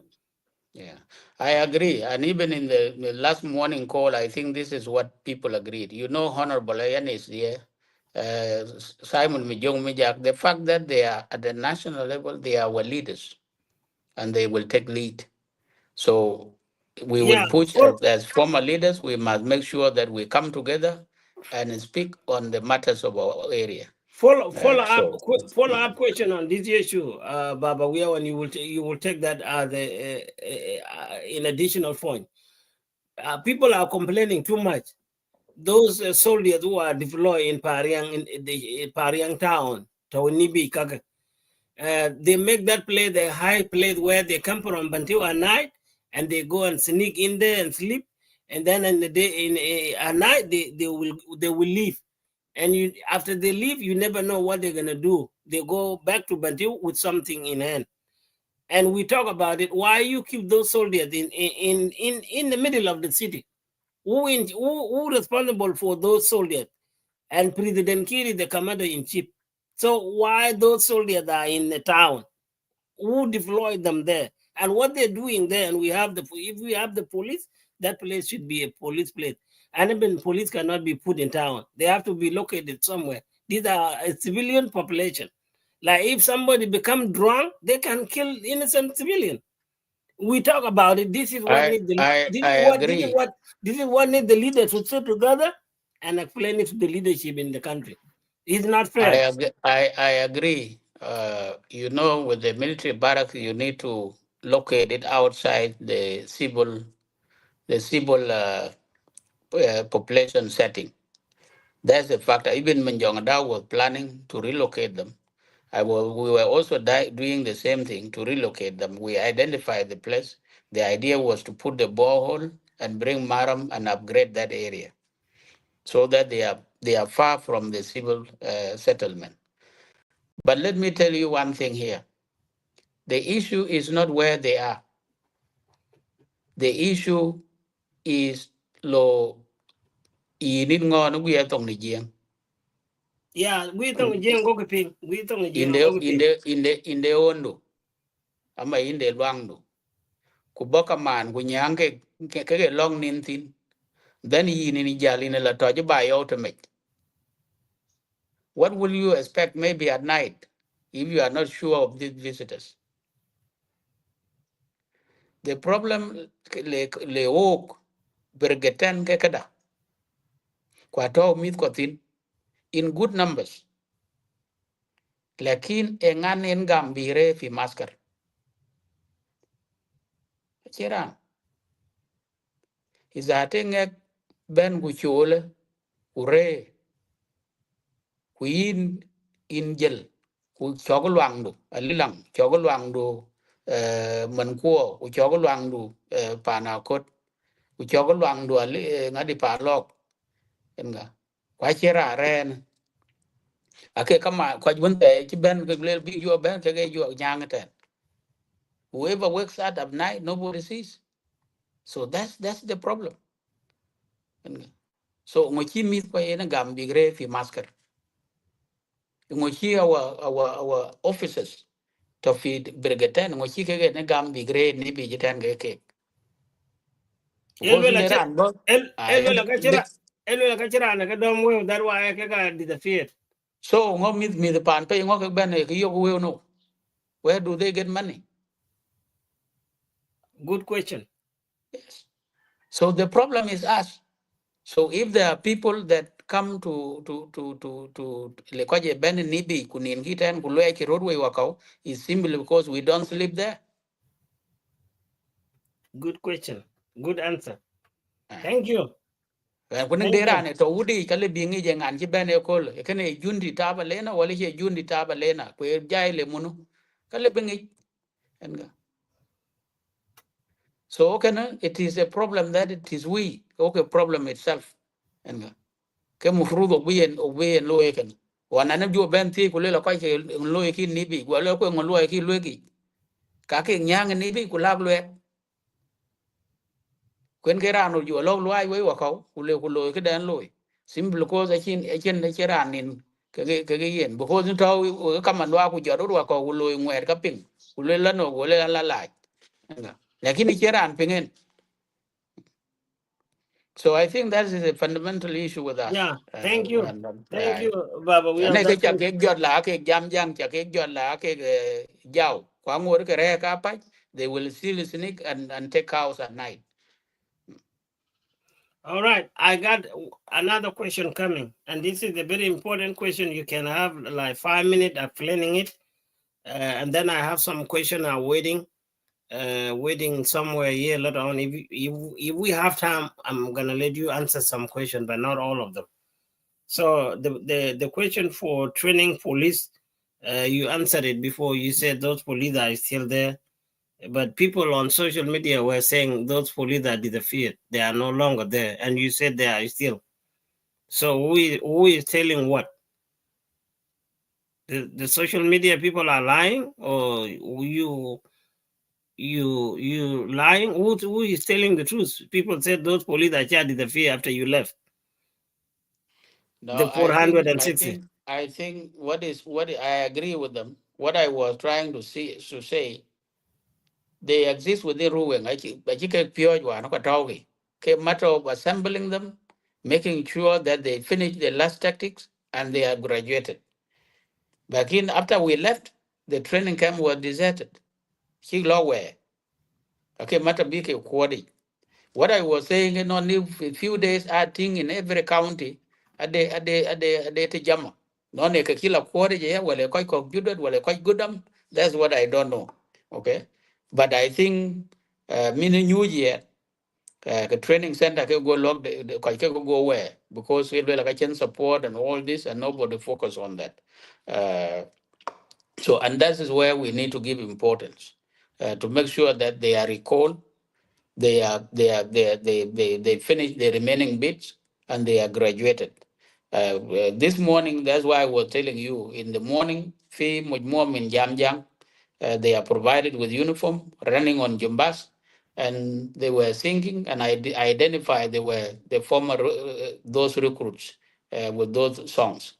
So I think if that's the approach they are trying to do it as a county-based approach, then that's what the current administration might be doing. But since we left, I think most of them left. They deserted the training camp and they went back to the either villages or maybe to some centers. So I think that's what I agree with people who are in social media. That because that should have been given important. Their graduation should have been in July.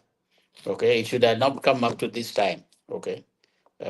So I am not dismissing those who were talking of this. Yeah.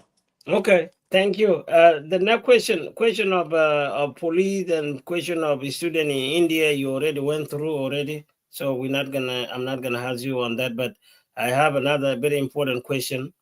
It go like this: some social media activists and politicians, including myself, as Ngaragwem, we have criticized your handling of incident at Wunku and the ambush that between Vietnam and Abyei, which led the loss of 6 soldiers. What do you respond to this criticism? Because a lot of people were saying why he let the peacemaker go to Wunku. And these soldiers in Wunku, they are military, they have weapons, they have everything. Why Baba Wieu let those innocent people go there and got killed? And then also people said why Wieu went to Vietnam and let the people fail in ambush and let the people kill. So 5 years ago, we were fighting on social media, people blaming you, and then we try to explain. So, but some people is still not 35. So, could you explain this so our people could hear? Because some people is still blaming I you. think this is a very important question, Ngoragwem, and I think this is where you might give me some time to answer this adequately. First, let me appreciate each and everyone that criticize, that blame, that even insulted that time, because I have always been open to some of these things, either criticism, either be it negative or positive, because I always draw my benefit out of it. So I can't dismiss those politicians that were vocal. If they were vocal on the point of honesty, if they were not vocal on the point of being mere politician for the sake of blame, okay? And those who were in social media commenting on the issue of Bunkur and what the incident of Abimnam, I appreciated most of them and I engaged with most of them. Even my briefing notes, I sent it to most of the people who were in social media on all the steps that we took in relation to the incident of Bunkur as a government. Now, the Unku issue. The Unku issue did not start with me. If you go back a bit, that time, Mekerkwal was a county commissioner. It began from there. And that was the time also Peter Dow became the chief administrator. Those discussions were there. To the point, even when Chol Melis was the county commissioner, before he was relieved by Peter Dow Chokwe, there was a delegation that came to Jamjang that they left Wunkur, they came and then they want to open roads that we have peace, and then Wunkur is your place, people need to come, and all this. I went home in July 2022, and the incident happened in July 2023. Immediately when I went home is when I also began being engaged on the issue of Wunkur, especially by Makirkwal and County Commissioner Chulomijak. And the discussion was the first, and Marum Simon Achut. Okay, although Achut was not frequently on some of the matters, but McKay kept on constantly providing us with the information and communication that is having. That time there were forces of Garwidwal and Oling. They were fighting in Hunkur. Okay, at one point they dislodged Oling, and Oling McKay was claiming he was communicating with Oling and asking that you people can come because now we have chased them out and Unkur is your place. I told McKay, listen, regardless of who is there, we don't want to be part of whatever conflict that is going on. What we need is our area, finish. So they either get withdrawal or willing, let them get out. I insisted on that for the last 1 year. At one point, Wooling was dislodged from Munkur, and the forces that remained there, that they were under who, or somebody called uh, uh, there was a name that one of the general, something like that, that you people of Ruweng, you come, because we have chased them out, we will remain with Wunkur and we will go to Tunja. Still, I told Mekir and Cholmijak, that is not a point. What we need is that the status of Wunkur, we need everybody to get out of that area. That discussion we went on for 1 year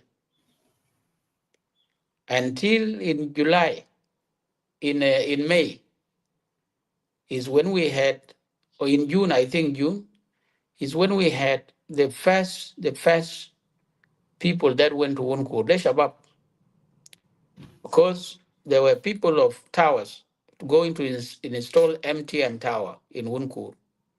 They came through Alela Gate. They met with the county commissioner. The county commissioner had a meeting with them. And even the youth left with this, and these were powerful youth. They were armed. So they went to Wunkur with the company.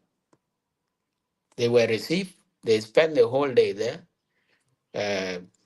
Although they confirm, the Kijike Gong Queen Wunga, Lakina Yake Shy, because that's what they could find. They did their conversation and they boarded the vehicle, they came back. When they came back, that was the feeling now, the place is secure. These people have no problem. The administration can come.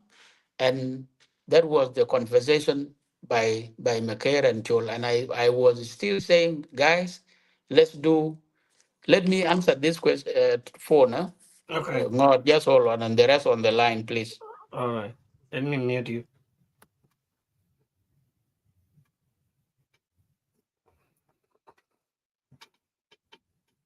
You keep watching. A trick. Your question is good, but this part of explanation is good to be explained in English, because this is not about Ruweng themselves. This message need to be heard by people who are outside from Ruweng. So that's why I'm allowed English to be used. And also, you remember in South Sudan Constitution they said English is the second language. So whenever people speak English, don't blame us. So you have to blame the people of South Sudan. But it's good that for my guests to speak English, because some of the question should go direct on the issues, and some can be heard by the people in the top leadership. All right, welcome back. Thank you. Sorry for the interruption. This is a follow-up call. Now, when those youth came back, people felt now it is us that is supposed to move in. But I was still insisting it is not yet clear. Let's try to make sure that this status is very clear, because we do not know up to now who is there. Is it SPLM-IO, or maybe elements related to Gadwigdwal, or maybe some forces loyal to Olin? And confirmation from Yaker and from confirmation from youth that these are under SPLM-IO, under Riek Machar. So they are part of the agreement, and that you people should come with your demonstration. So I said this is a process; it should not be taken literally. So I insisted. So the discussion was going on, and it was like appearing it is me and maybe the security advisor. We are not trying to be ready to make sure that the people of Wunkur can go home. So I insisted that it's not yet time. Now, when it became a big talk, I also had to talk to Lang as a security advisor to do his comprehensive assessment. And based on communication Mekir was having so there was a room to try to see how do we test that, yes, it can be secured for people to go back. Maruma Chud talked to me several times. At the one point you heard that he went to Liri, and I warned him several times that time. Now, if you want, nobody should step there. If we need to check in Liri, there are people that we have to send to go and see, because they were saying they have coordination in Liri. Uh, so I had a clear position on this, but it became a talk for the entire 1 year. Now, when it became that way and it became a public concern, I asked McKay to give me at least four of those young boys who went to Unkur. I need to hear from them personally. Those of Victorino Ngorichwang are witnesses. A number of people are witnesses. Simon Lenato was there. And I had a lengthy discussion. Give me a comprehensive assessment. What did you see? Are those enemies? So it was from the green light, from the briefing that I got from that boys, that there was a room for assurance. Now, at least the trigger but I won't because for them, if they confirm in Jamadel, they are also looking at ways how they can be coming here, making some trade, and making sure that we return to Unku. And then who is there? I know go to Adedum come. They will say this is not a big number. Fin come nafar fia right, fia total. Very small number. So when McKay insisted, and McKay, who claimed to be communicating with General Headquarters, I also consulted with the Chief of General Staff, and the same position that he had was the same position that I had. But McKay kept on insisting. And I think one of the mistakes that I made during the funeral here in Juba is only that I did not go and pick McKay from the hospital bed, put him in a wheelchair, and bring him in front of people to clarify some of the things.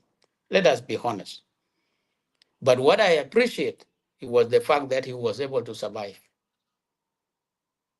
If there is something God has done, that he was able to survive, to come and speak, even up to now, McKay will still always statement to the people of Ruweng to tell me my discussion with him. Okay. Now, when that was there, I told McKay, listen, now what will happen? I don't need civilian to go. Nena Nishila Sakar. So I pick people from national security. I pick people from the police. I pick people from the army, from Brigade 10, including MI officers, CID officers, because part of it was also part of the intelligence work. Then I told McKay, these are the people that will go with you, providing you are communicating with that general.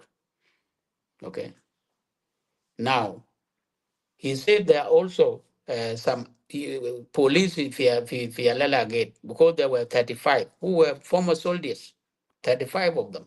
Most of them are former soldiers. So if you add, maybe you go and add 25 plus another 25, that would be around 50. Strong men, military men. Okay. Then I said, the vehicle that you are going to use, I don't need any vehicle to be pushed. So let's check all the vehicles.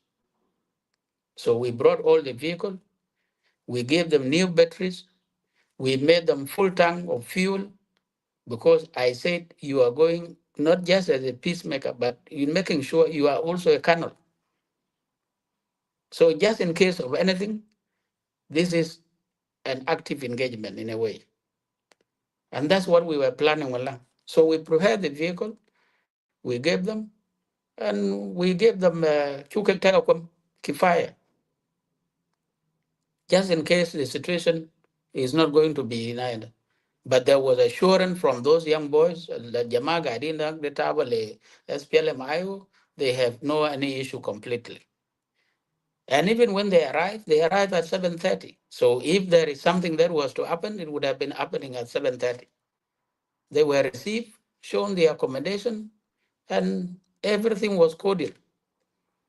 But I think what matters was the management in the field.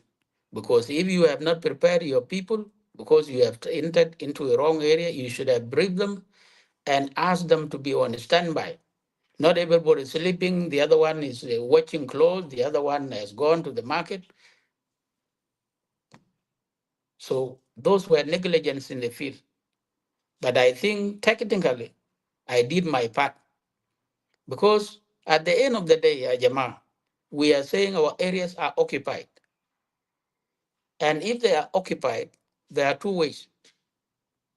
If we talk of Manga today, we talk of Lalop, we talk of Panakwaj, if we talk of Unkur, there are two ways for you to claim those areas back. One, it is either negotiating and people agree and they accept this is your area, we are going back. Second, it is by force. You pick up your gun, you go and fight, and then you now sit in your area. So our strategy was that track.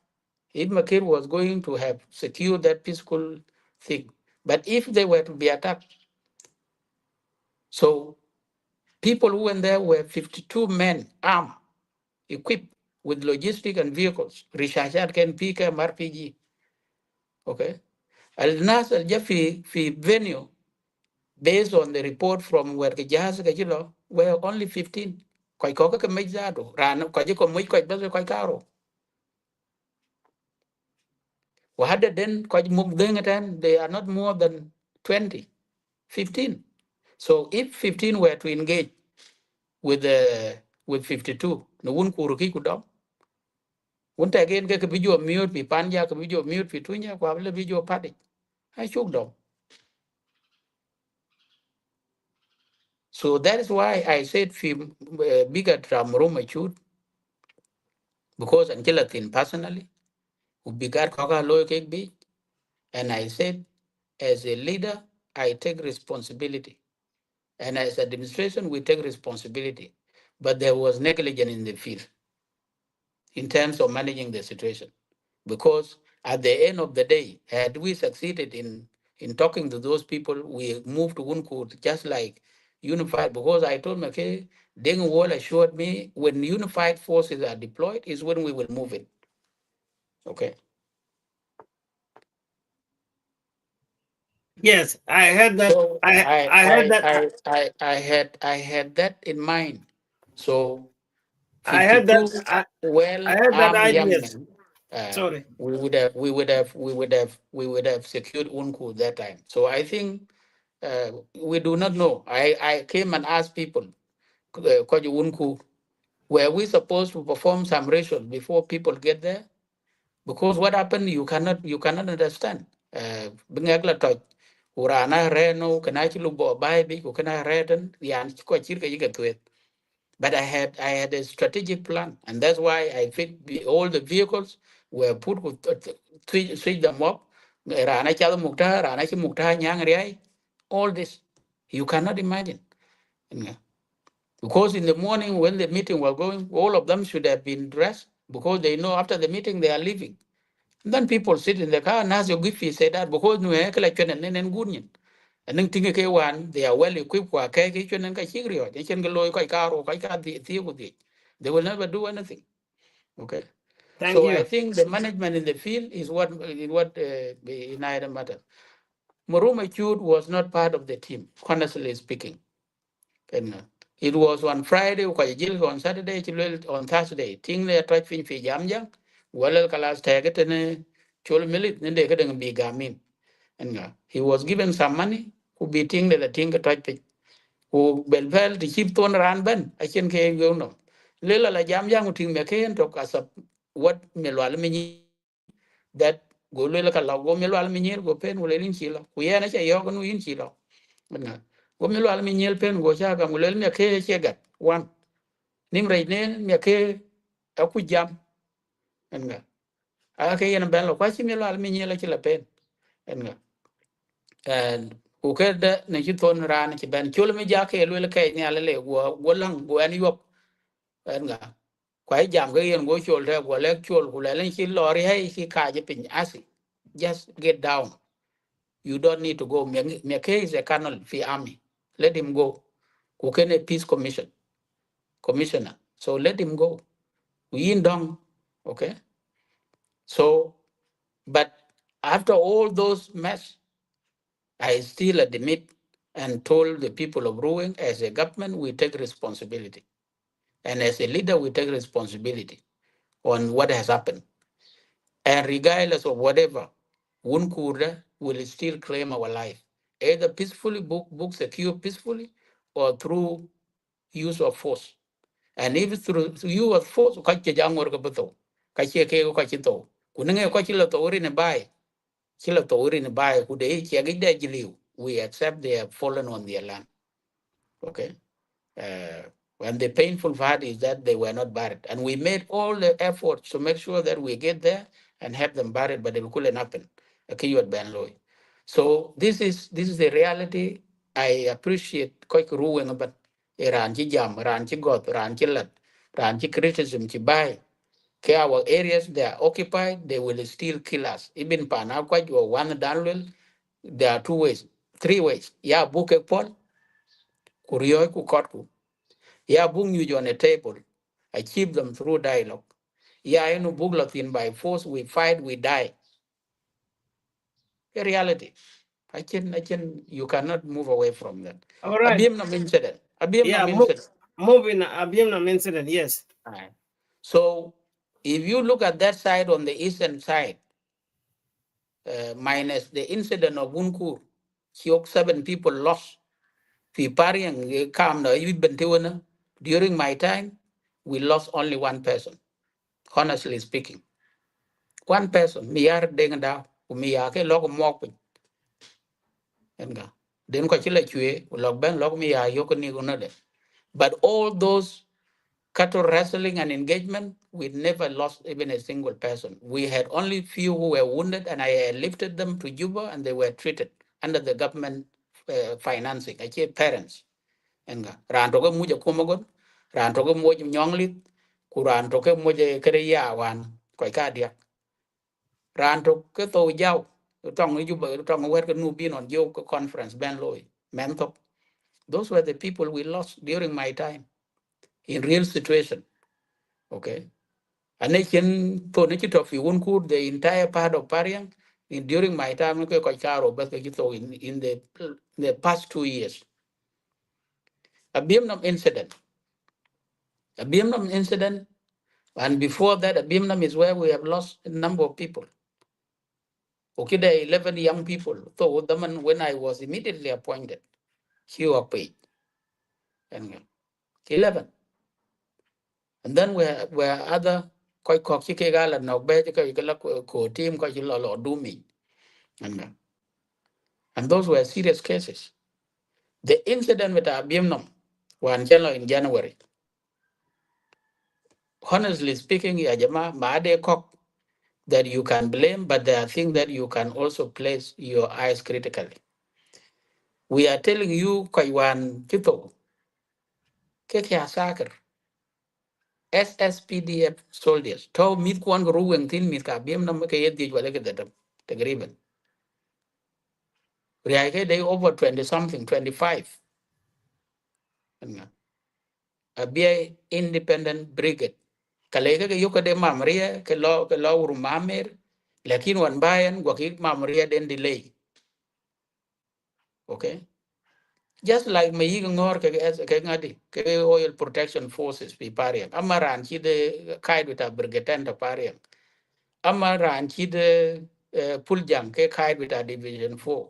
The routine movement of soldiers is always their routine plan for the military.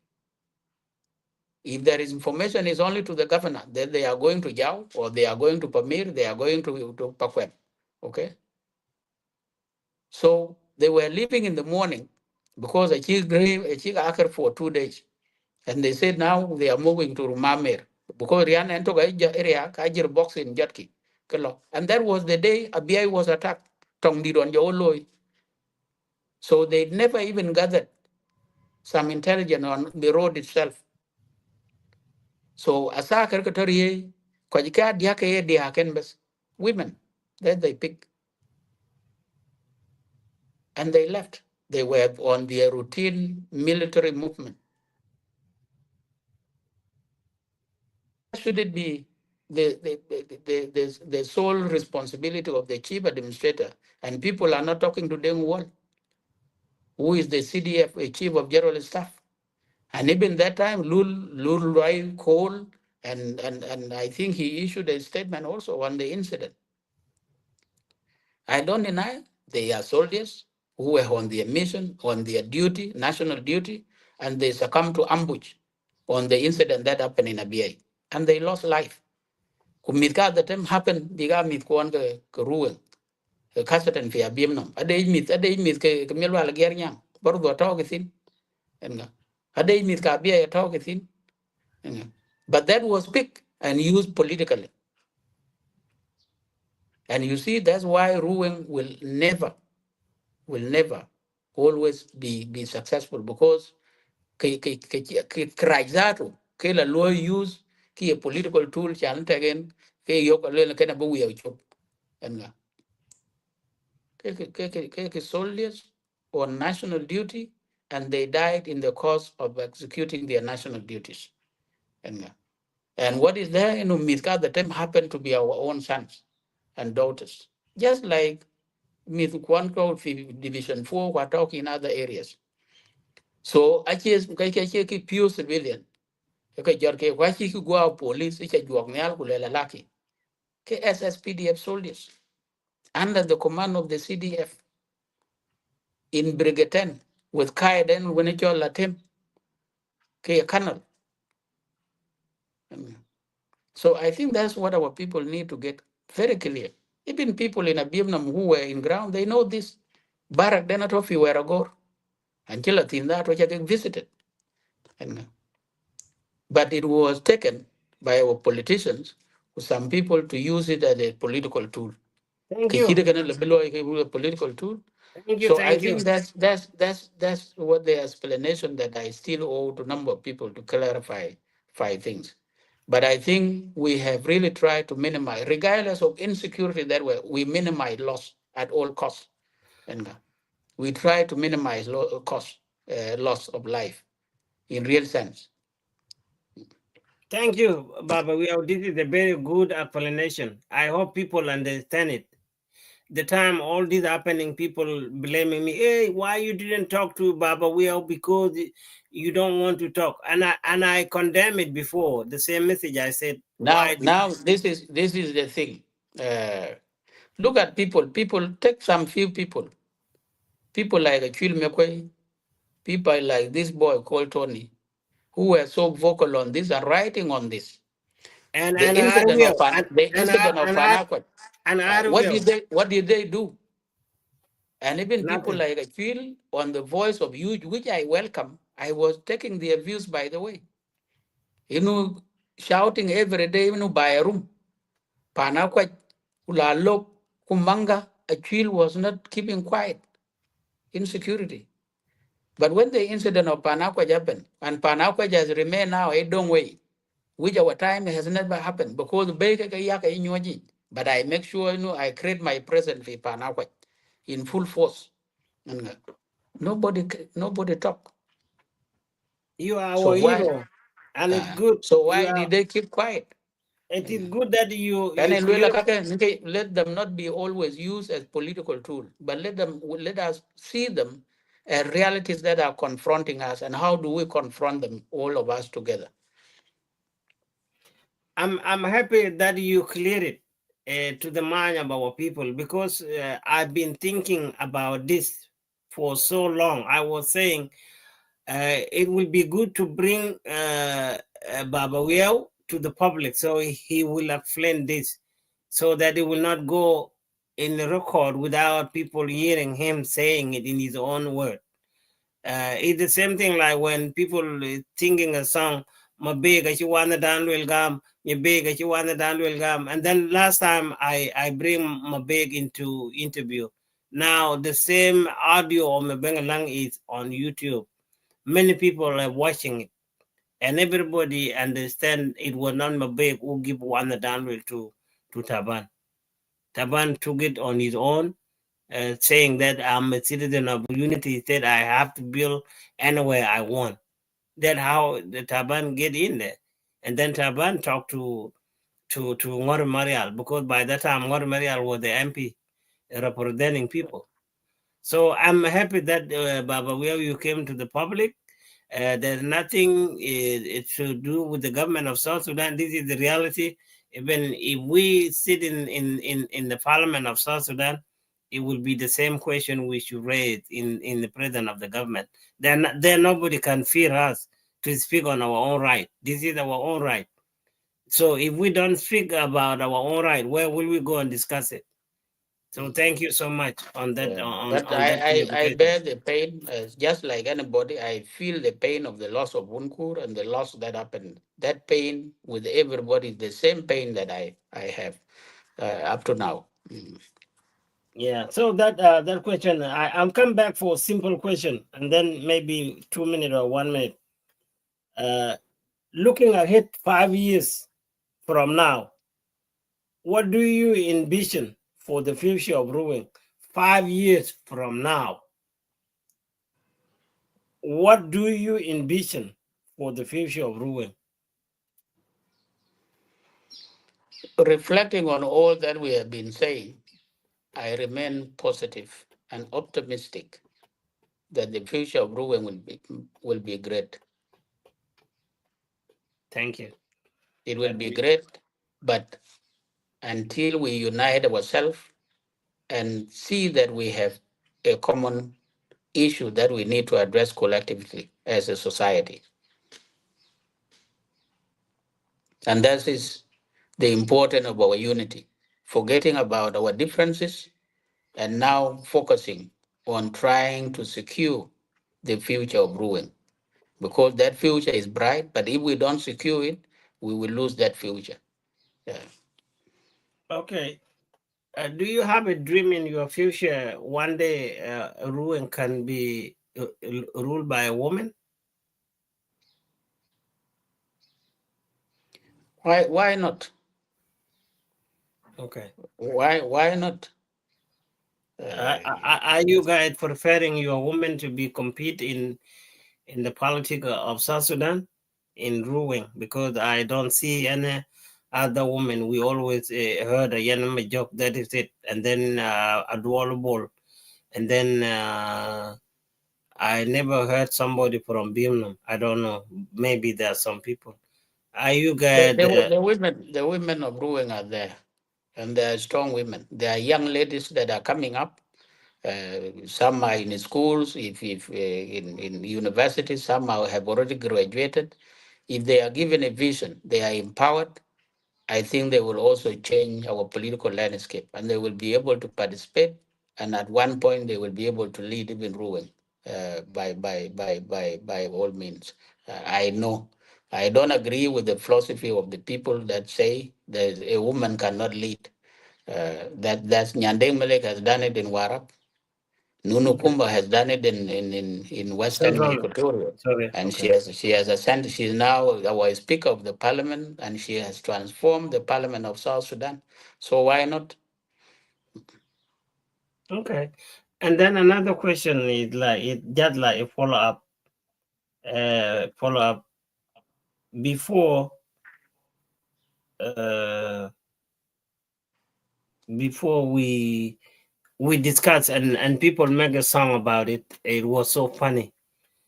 People, when you said if you go to court, the traditional court, the the husband will pay 14 cow in the presence of judge, and then the rest, if you marry more, maybe 45 cow, and then the rest you can go and look for those cow on your own. But in reality, you said 14 cow, and then some people make video, they say now we can go to Ruweng, so I can go and marry there. Until now, those people who say they go to Ruweng, they still not go there to marry. What could you say on that on that slogan when people were celebrating it? South Sudanese were celebrating it, that Ruweng has reduced the pride of marriage, and we were saying no, it's not the pride of marriage. It is when you go to court. And then some people say, You no, know, it is a private marriage. I think it Could you, became could you, could, a big issue across South Sudan. could But a you number clear of that? people appreciated that. Even Gerald Kwalman Yang cited that as an example. You Uh-huh. know, what is there now, Ngora marriage is becoming a big social issue and it's a social problem. In Sudan, you might have heard the Iris al Jamai, they call a general marriage, where if there are girls that are going approaching 40s, they have not married, and the men that have not married, they go and gather them, bring them to the hall, and then you begin to pick. And the government can organize that ceremony. Okay. Where marriages are very expensive. If we go to some of those societies, you will agree with me. There are ladies now maybe are reaching their 40s, 42 or 38, and they are not married simply because marriage is very expensive. There are young men who are at our age that are not yet married.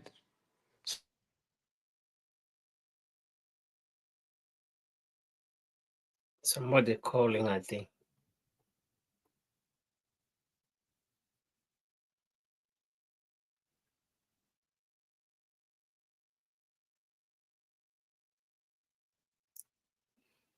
Somebody is calling, so let me keep talking until you come back. Ladies and gentlemen, I think our show is about to come to the end. You have heard all those questions we went through. Baba Wieu had explained most of them. So they will be there for you, those who've been beating the drum of put all the blame on him. I think you will understand it from here. I think you are now understand the point that you were doubt. So it is the man who was the ship for the area, and he's the one who is speaking now. So if you don't accept them here, where will you go and accept them? So I want to assure those who've been blaming him and those who blaming me why I was not talking on social media during his time. Uh, that was the reason I was not talking, and these are the reason now he came to clear them for you guys. All right, Yeah. now So yeah, if the people of Ruweng, the people of Twitch, the people of Medina will, if you could remember during the liberation struggle, I think they had also set a benchmark. I think in 90s, 95, 96, lo rande dena mwakadi, you were allowed to pay this as dowries, fi panaru. The same thing, it came to Twitch. It been up to 2000 in Twitch. If you have 11 cows, you do that. In Medina, will up to now, if you lob a lady, the chinya jot, kulwela ka dognom, kuy mahakama, what you pay cash, 11 cows, is a rule set by their courts, their traditional norms, and that's what you give. And that make it as your wife. The chinke taha penyakaga. It is up to you later on to add it up, tamanin, be juaksin welcome, ja kudu lakin, to dog in yanam, kulela ke nyan hijot, 11 cows. Teno fi ruweng, the chin dwet jot, kulo mahame, kunya, higwe, kanaka mwindu, kwe, do, la kanaka tingli, kelwela denam wak, welela kwen cake. Their ceiling, if at least you must pay 15 cows. Because gampa ninya, kuja tinglu. That's what we reduced to 10. Okay. And my focus was let it be a policy. Even the Chino Jorza to Gulabe, Queen Konya, Kuchatut, Kulela de Tiangluader, Kuchenadam 50, Chenadam 20, would that 10? Ugam came, let them be accepted. Okay. I can't be in Penya, will in the num 10 cows. Why? Simply because if we are crying that we need our population to grow, because of the resources that we are not worried. But if we also to make sure, if you see the rate of our population, which the rate of the birth that is there, unless we accelerate marriages, the young people are marrying, we're taking responsibility. So when they run why should I deny my sister or my daughter to that man? Okay, be cake. Either through Makam, the Kenya Jot, or be Ben Kuelwa, Kutut, Ulelok, cake de. So that's what we were trying to put and let it be a policy. And we were so we say is not how do you call it? Teaching to the kin goragum kula tediak de wala terngwan. Been during the time you can build koi paruban. Yang ke 30 ne koi nimpek. It was a great thing. Simply because of made their own factors. Yin ku thiege ku lau le la ngo e te diak de wala terman a chien bia ku ma ban ku domin ku le ku wan cho gen lo ke long enga this is what we were saying, but our people interpreted why are we making our girls cheaper. That's not a question of being cheap. It's a question of us trying to make sure that we have a policy of multiplying our population so that and then you have 10, you raise those 10 cows and you get a wife, be able to produce children, a generation that can remain. If we can see now even these factors of pollution, miscarriages, there are so many. So if there are no people giving birth, then our existence is also threatened in that area. So I think we want. That's what we wanted, at least so that we don't have girls that are aging simply because they can wealth, and we don't Okay. have young men that are aging simply because they can get here, and then we avoid that social problem, and then we multiply our population and we occupy our areas, and Thank you. Thank you. Now I go to online question. There's some few question, and then we will wrap it up. So those online question, you can go it's very very quick. You cannot spend too much time there because you already went over too many of them already. So let's see. The first question is right here. It come from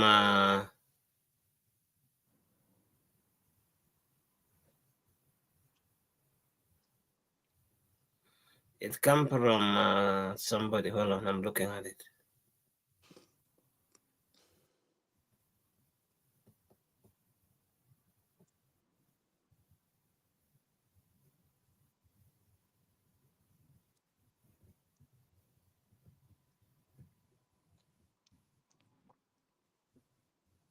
It's right here. Hold on. Let me show it to you.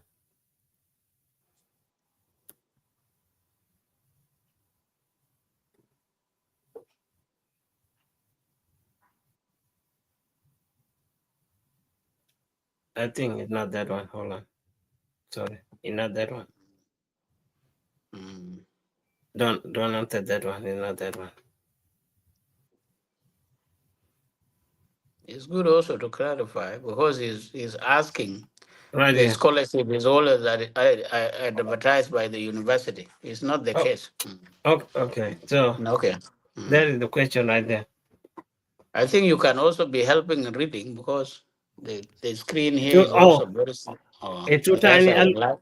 So it's a Okay, now this is from Giernyang yeah. Everything.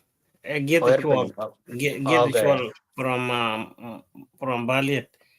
Okay, I'm looking now to return Ruweng administration counties back to Western Upper Nile. Uh, Thank you again, Yang. I think this is a very important question, and from day one, when Ruweng was carved out of unity state, there's nobody that will conclude that the politician from unity state, all of them, agreed that Ruweng should be a state by its own. I think it was something even including General Taban, a person who opposed this, react opposed this. Even most of them, some of them do not, I will not say categorically speaking. I cannot generalize the whole of politicians from unity. or the population, because there are people who have recently appreciated the progress that we have made. One of them is Magog Rundial, who testify based on few things that we have done. Ugali no intum na Ruweng, now you have proven why you wanted to be alone. So some do not agree to this, and they have tried even during revert back to 10 state to make sure that Ruweng does not become administrative area. But the president stood and the people of Ruweng stood. And I think that remains our sole position. And what we are trying to push for now in the permanent constitution making process, the Ruweng become a state by its own. That there will be no way of reverting back. Even recently, there were rumors from the Tumaini initiative in Nairobi that there are people who are saying, well, we should revert back to the 10 state. Those rumors were coming up, but we are saying, as people of Ruang, we have decided to be by our own. And if there are people who think we should be getting back to unity state, that is not true and will never happen. What is there, what we know is that we are going to eventually become a state of our own. And that does not close everybody out. Okay. So I think that's what I need to Eh, say. Yes, I eh, agree with you. yeah. There are In people who are not interested in that we should in be a demonstrative area. in addition to that, if there is a law in South Sudan, the thing that people will look into, there's no any reason that will not allow Ruang to become a state of its own. In terms of land, we have a big land. Similar to Sudan. Sudan used to have a big land in Africa, and we were a country. Because our population was too small compared to the population of other countries like Ethiopia, uh, uh, Nigeria, South Africa. So number two, we have a resource. Third, we have a population. Our population is increased. Even now, in as we speak now, there's a lot of people from citizens from Bantu. They reside in Ruweng. They in Ayuangtok. They in Yes, Jam in yes. Yida. So there's no reason that we shouldn't be a state. So I agree. Yeah, you that are is the right. reason. We Yeah, have a if resource. If we have a resource, why we will not be a state? Is it because we have a resource that people of Bantu are complaining? you are right, Ngora Gweng, if the thing that qualify a region to be a state, we have met all those criteria, Yeah, be it thank you. human resource, be it material resource, be it geographical size. And one thing I always keep telling people, uh, there are no small states and there are no bigger states, regardless of the population. Okay, Costa Rica is one of the smallest country. We have countries here in Africa like that we have hosting a population of 4 million only. Okay, and they are states, they are countries. So people who always come in and say, "Oh, the population, our geographical area is even doubling, maybe the area, the size of Jekeng and Jagay, plus Adok, the area of Ruang, a vast territory, and given all of our resources, so we qualify. So that's why we don't insist on that.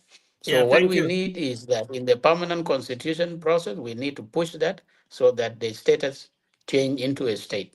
Thank you. Now, here is another question come from Nyok. Nyok said, what happened to your project of Pariang Airport? Can you talk about it, please? And Panakwach. Oh, network is came up again.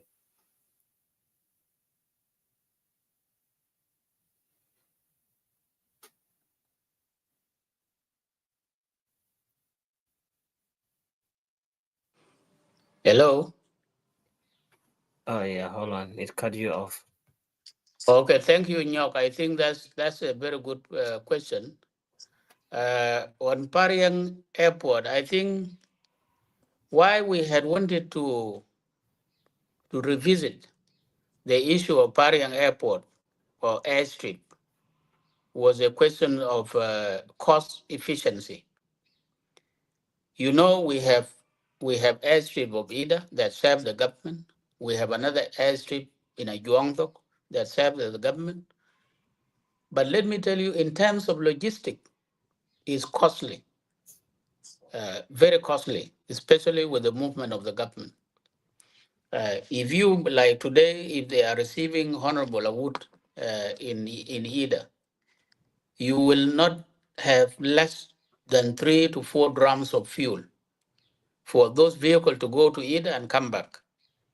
And currently, a drum of fuel is not less than 3 million or 4 million SSP. So, in terms of cost efficiency, that is really costly for the government.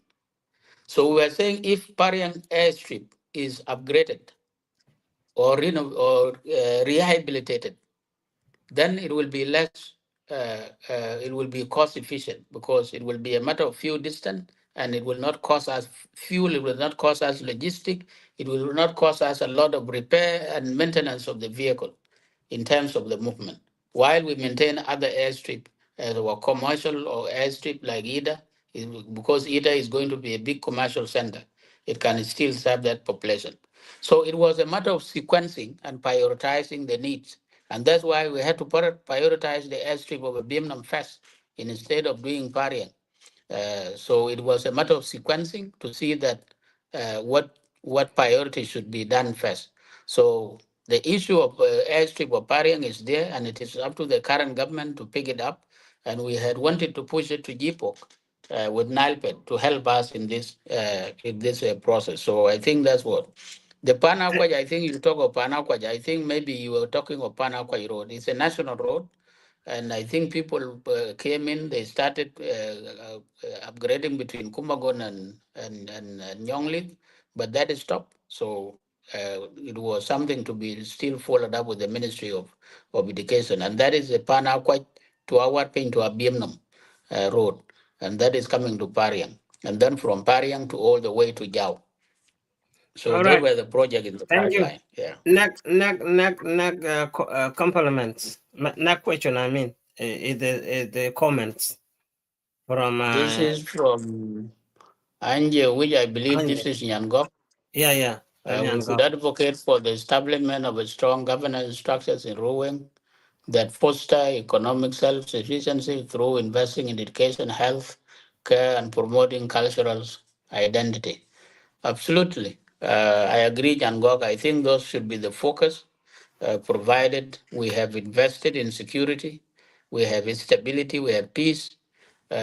We should continue to finance the health system, boost economic activities like continue to increase and invest in mechanized farming, because the generation that is there now also is also losing some of the skills. And also our human resource, which I heard recently, there's training of cadres. It should be real training, a real training, and also maybe sending people to other institutions. So I agree with you. That should be the real focus, and people like you should really come and participate, giving those skills, especially our women. Our women, we need to give them skills. They should be owners of the market. They should be engaged in vegetable productions, doing this small, running restaurants, saloon, businesses, and we will build the resilience of our community by investing inside those activities. So I agree with you absolutely. Thank you. You got a compliment from Red Card Tip. Then the kind of tip, yes. Yeah, you got a compliment from him.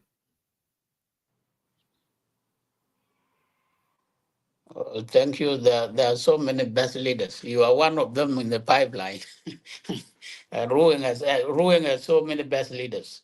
They are there, and maybe nationally. Because if we really try to value ourselves and work together, I think Ruweng will continue to produce the best leaders. Those who have come before me, they are best leaders, and those who are yet to come. Thank you. So I agree with. Yeah. Let's see if I have another question before I conclude it.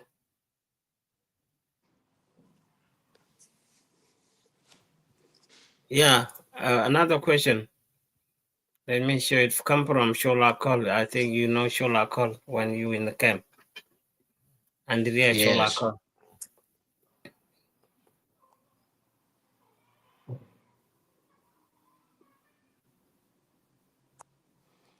Okay.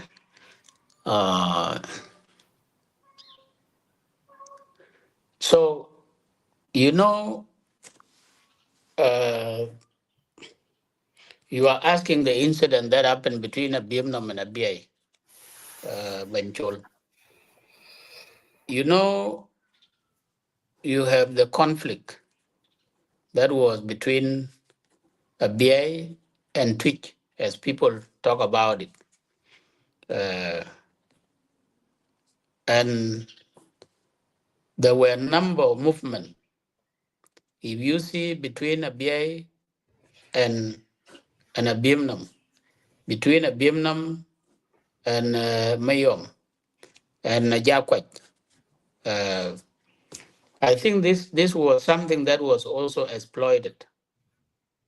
And the ambush that our vehicle fell in, these were some of the elements of the militia group believed to be associated with forces that were in Abyei or part of them that were in Ajakwat. Because there was Guy Macheg in Ajakwat, there were a number of armed militias on this side of Abyei, which always turned into fighting that day.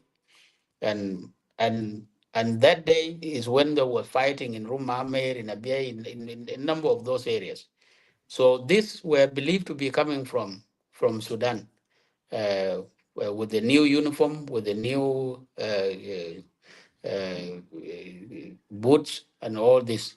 So either they are associated with the forces loyal to Guy Machek or to whoever was doing operation in a Biemnam, in a BA, or forces loyal to Stephen Boy.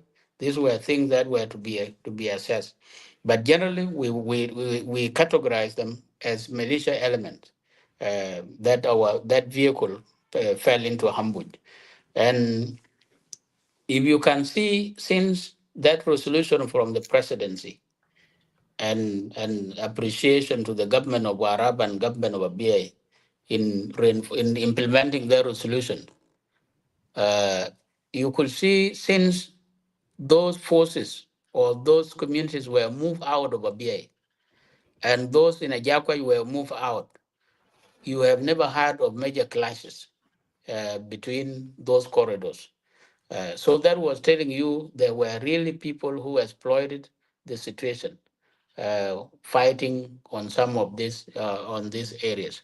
So we view them as militia elements that were participating in some of this conflict. But most of them are nowhere in real sense. And when maybe with that, we will not be purely nowhere as such, but we categorize them as militia element, either associated with Stephen Boy, with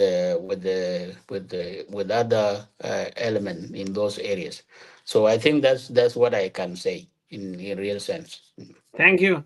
Another question come from one of your county constituency. So Gajang Ajit.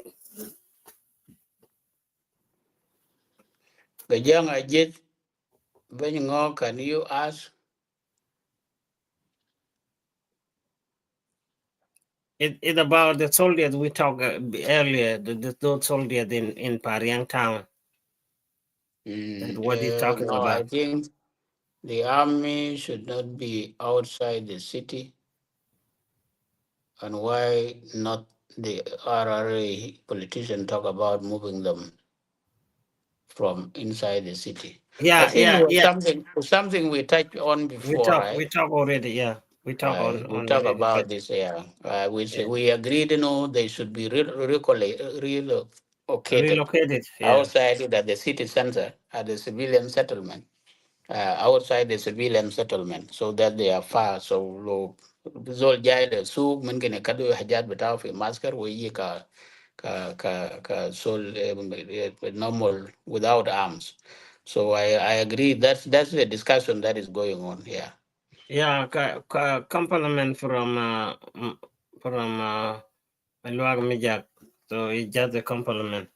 There's no question to Thank answer. you, my luck. Thank you. Yeah. Uh,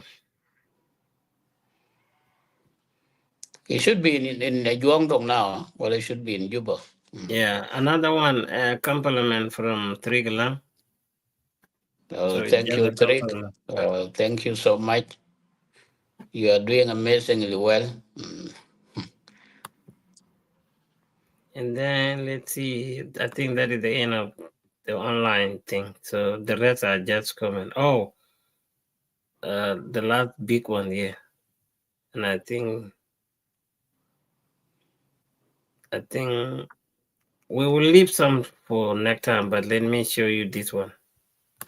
Some you can forward them into my inbox. I can provide some answers and send Yeah, them to yeah, you. yeah, yeah. No, you can comment. They will be on the video, Mm. so you can be. Political appointment always been through brokery. Make the appointment, etc. I think it's very difficult to read the whole text, but let me try. Marauding by Nuer, okay. Those tried themselves more. Laura Melbourne, but still political leader climbing doesn't.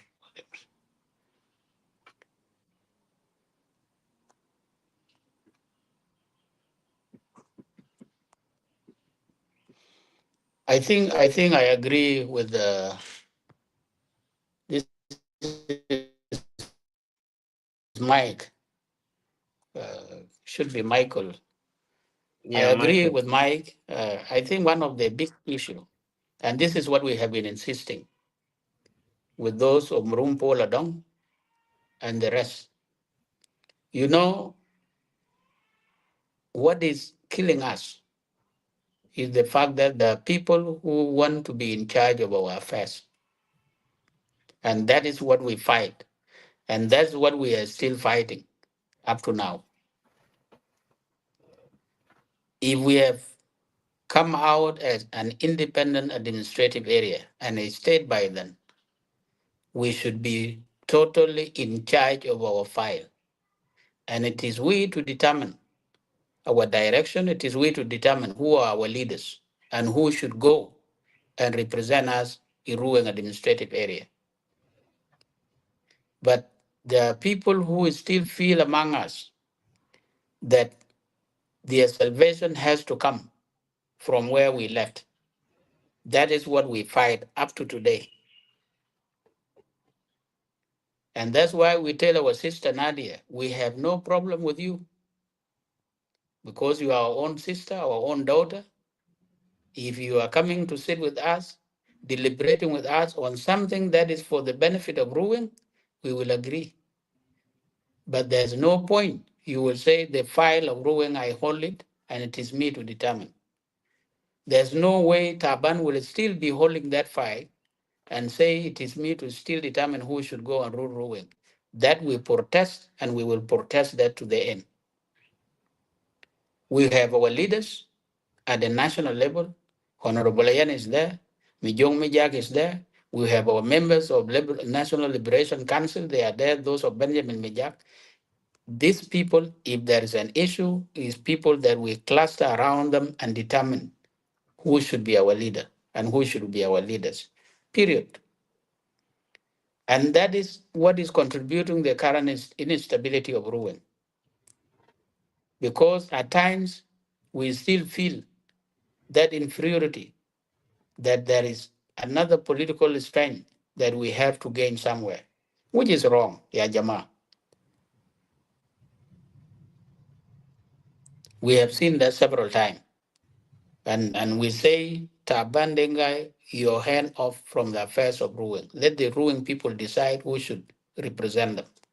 We say, Nadia, your hand off, while most of the time she will be one saying, I don't see who will take my hands off from the affairs of Ruwen. Even traditionally, you don't come and participate in the affairs with our family. If there's a wedding, there's whatever, you come as Nyan Boko Gurmi or Hujel. That's all. You don't participate in key decision of the family. Ting below gamma. Live. So that's why we tell Nadia, listen, we don't have problem. Your presence on the other side is of our benefit. If there are issues you need to bring to attention, bring them through our channel. Ayan is there, Mijog is there. With the rest of us as leaders, we are there.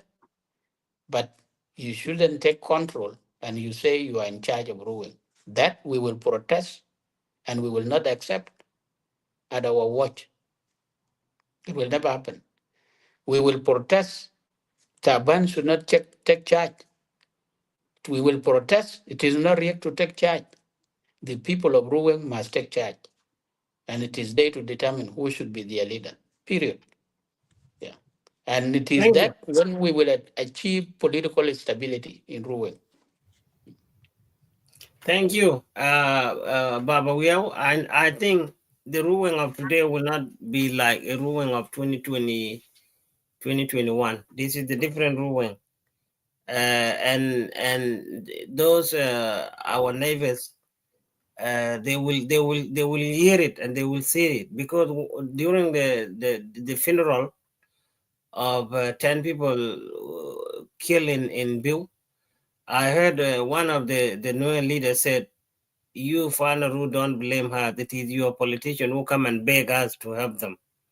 He is right. Yeah, so He's he right. said that. So Because there are people who yeah, still feel they are more of friendship to the other side than the rest.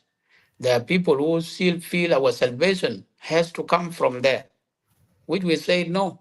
Our salvation has been with us and will be with us and will end with us. thank you. Last two questions to close it. Will this former leader will sit together and help to to drop the constitution of Ruweng? Because I talked to you several times and I talked to the previous leaders like Led Mabengalang. I said Ruweng, we will never be Panaru alone anymore. Like now we have people from Sudan, from Nuba Mountain, from Darfur. We have people come from another region within South Sudan. We have people come from Jongalei. Like now, I heard there's some Boer community now in Ajuangsok. So we need a conversation, Baba. In case if somebody do something, the law Mm. will the law will be the will be applied to everyone, because we Mm. cannot be punish people with our traditional law anymore, because You are right. I think well, ruling become a diverse. So now it is time for you leaders to sit together and select some people to help you drop the conversation of ruling. After it been dropped it, and then you bring it back to the table for the referendum. now let me assure you, during the conference and even before the conference, that's what people have been talking about. Conference, people agreed we should have the constitution. We have translated that into action. Immediately, I consulted our key experts, Molana Bugarajwaj, Molana Nyong Mairaj, Molana Micharinyok from Abimnam, Benjamin Mijang Dao, and I think there were a committee of 5 that I tasked to sit down and begin to draft our constitutions. And as I talk to you, there's a booklet like this now, ready, a draft, a draft document ready. It's printed like this. Uh, what we had, what happened? We had discussion with the Minister of Justice, because even some of the states, their interim constitution have not been reviewed up to now. So the Minister of Justice advised this is a very good step. Now people are moving towards a permanent constitution making process. It will be not good for you now to go ahead and pass this when later on you will still be subjected to another process. So it's good that you have the draft, and this draft I think you wait for this permanent constitution making process, because our permanent constitution will inform your because our constitution draw it's in inspiration from the national constitution. So we said, you wait. It's good that you have the draft, and then later on, when we start the permanent constitution process, then now you will begin now to inform and address some of the emerging issues. So already we have the draft of our what we will envision to be the constitution of Ruweng, whether it will be a state or will still as remaining as administrative area. So the draft is already there, and I have to thank the leadership of those of Molana Bugo and Young Mayraj plus Honorable Benjamin Mijang Dao, who said and produced that document. So we had already done that. Had we been given a go-ahead, we would have tabled it in the Council of Ministers, from Council of Ministers to the Ruweng Legislative Assembly, and pass into into law. Now, what should happen also? We have discussed in the Council of Ministers our traditional laws. Okay, our traditional laws based on our norms and custom. You have bulk one bola agaraga de bolanga. So we have, during the forum, the conference, those were discussed. We discussed them in the Council of Ministers. We filtered issues that can be left to the judiciary, and we filtered issues that can go into our traditional law. So that one now can go to State Assembly, Ruling Administrative Area Assembly, and can be passed into our traditional law and serve with the traditional chiefs now, so that they administer the traditional justice at that level. So that one can be done now. Yeah. Yeah, another very important part. Uh, Ruweng, we need media outs in Ruweng, and I discussed with you before. We can have so many media outs. We can start having a newspaper. Now in Ruweng we have a radio, and that good credit for you. Thank you for establishing the radio. Even I spoke on the radio one time, but the network was so bad on their side. Now you see this is my independent media. The PNA is independent media, and we have a Ruweng media, the one held by Mayig Denki and Moses Malonmian and other people who have an idea in their mind. There's so many ideas in the mind of our citizens, but we need support back home. Like if we need a land, we need to be given a land, and that land can be built, and then we can rent it to bring a media culture in our society. So, what do you think about these ideas? I need a PNA to be established. If I get support, because you cannot do things by yourself. You have to get someone to support you to let it happen.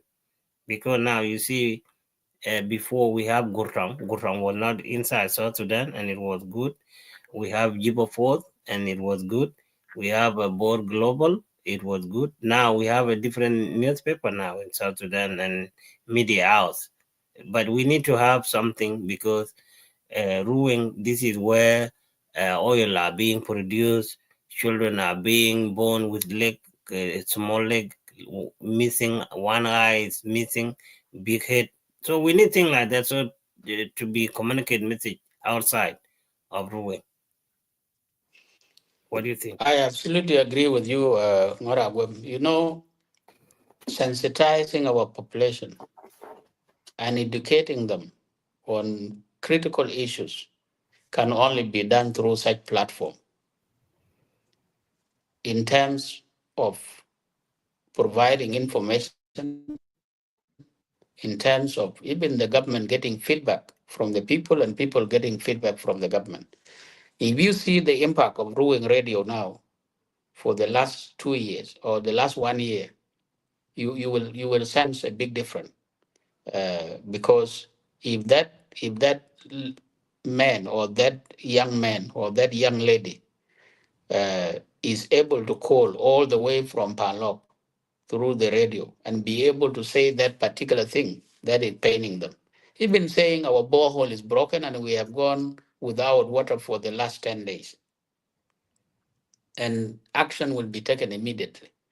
That alone, that fact that they are able to communicate, relieve them because they have sent their voice. Their voices have been sent, and whether it is hard or not hard, at least they have a relief that they that has impacted our life, the life of our people. I used to hear when they call through the radio, and somebody at the station will say, uh, "Your chief administrator is even listening to you." Then they will say, "Kai jo pia da pai." Okay. So that power of communication, that power of information is very important because it will they have a platform where they can present their voices, and that is the impact that the social media or social platform media platform have created. So I absolutely agree with you. If we have your platform now or your media or station in Ruweng. We have one of Mayik Denki in Ruweng. And people are able to come because people of Ruweng, uh, I see uh, forums, quite nimram, they are very minimal, physical space. And that's why you find the Hiko Nimla bigger. Yeah, and it shifted from a funeral prayer to maybe another battleground. But if people have this platform, people will be able to address issues. You could send on the when we were in the call here yesterday in the morning, and people were talking things that people never had. They provided opportunity where people were hearing this thing. So I agree with you. If we are able to move such kind of platform uh, down on the ground, they will be able to engage people. People will be able to lock in and listen to their leaders, and then leaders listen to their population.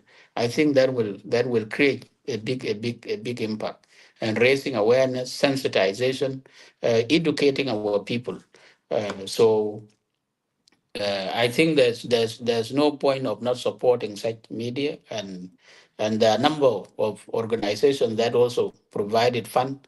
GPOG, I think even the radio that we have, it was a co-financing funded by GPOG and the government of Ruang administrative area. We put in money and they put in some money simply because they have also an objective because we can use that radio to sensitize our population that is staying near the oil fields in the oil and the impact of the oil pollution on production in those areas. So I agree we should roll down on this platform so that they exist in Ruang administrative area and they host some of the events. Yeah. Thank you. Thank you. The final word, and then I think we will go from here. I would like for you to take all these ideas we discuss, and I would like to be invited all our former leaders if they really interested, because our people can learn from them. Lagin te joka ja disappear and alanum piel way kwa hibi jam. Kachin kit to be in angi. We need Chimanaki king in other communities get a buy ben jam. And then nothing is carried you because that's your government in Ben Jam you not come and talk about your government. You not come and talk about your somebody family. Kadal by Ben Queen. So you guys need to wake up. So you will teach young people how to present themselves on social media, because people learn from what they see, people learn from what they heard. This is how it is. So tell all the other former leaders, whoever is capable, they are all welcome to our media, either the Ruweng media or PNA media. They are all welcome. Thank you. Thank you. And then the last one is for you. It's your own. Are you satisfied with your current role, or do you have a plan to run for public office again in the future? Well, I think even with my during my time, I have always been telling my ministers the ambition is not here. This is a beginning, and this is what should relaunch you to other opportunities. The idea is not to remain in Ruweng, is to serve the people of Ruweng, but also to try to see how do you move to the national level, and how do you move to the regional level and maybe internationally. That should be the focus, and that remains as my ambition in a way. If I have served for the time I have been in Ruweng, I have done the little that I could do, and I also feel that little should now propel me to other responsibilities, ambition. So I feel the leadership should also see if there is something that one can also try to contribute nationally. Although I have been doing that before in other capacities in the United Nations, I have served the people of South Sudan in many ways. I have worked in Western Barkazal, I have delivered a number of projects. So I see there should be a national call that I can also still serve at national level. If the people of Ruweng also need me at one point to go and serve them, there will be no objection to that. One can still serve them in that capacity, and also moving on, going regional, going international, where you can also begin to serve. So that remains as the focus for now, for what one can still be engaged and what you can still serve your nation. What is your final word? And before your final word, I heard there's a lot of concern, and that concern needs to be addressed by the leaders like you and other leaders. I heard that complaint because I do a lot of research. Because when I talk on something, it is something that I contact people, asking them. They tell me how they feel. I heard that people, when somebody pass away in our community, and when somebody pass away, it is the place where people go and mourn. You cannot go and talk politics, blaming leaders who have failed the community. I think there's no room people can go and talk on issues like that. These need to be addressed and need to be taken off on the table. When the community are invited to go and gathering in a place where somebody died, there's no need for people to go and talk politics. So you leader need to discuss that, because some citizen, they raise that concern. They say it's not good. It's not good. Ruling need to find a place where they can discuss their issues apart from the funeral place. I thank you. I think that's a good concern, and I said it before. It used to be like a practice, but I think somebody who began fighting that is our president, His Excellency General Salva Kiir Mayardit. I think from the beginning he has some few experiences where funeral prayers turn out to be more political. But I think he came out vocally that these are men for honoring the soul and the spirit of the departed. And I think some of the occasions, funeral prayers he attended, they have always focused solely on uh, praying for the soul of the departed. Why it was a culture from the beginning, which I know from Ruweng now to disappear, because there are now social media where people are meeting and people are talking. Because by then, you will be having an issue sitting in your house. You don't have a platform. There are no gathering, there are no conference, there are no meeting where you can come and air out. So the only opportunity that exists is when there is such a funeral prayer. But I think that has reduced in a way for now, and absolutely, even you see some of the funeral people attend now. I think there are no much political discussion. Although maybe there are few and here and there, they are not like there before. So that culture is beginning also to go away. Yeah. Thank you.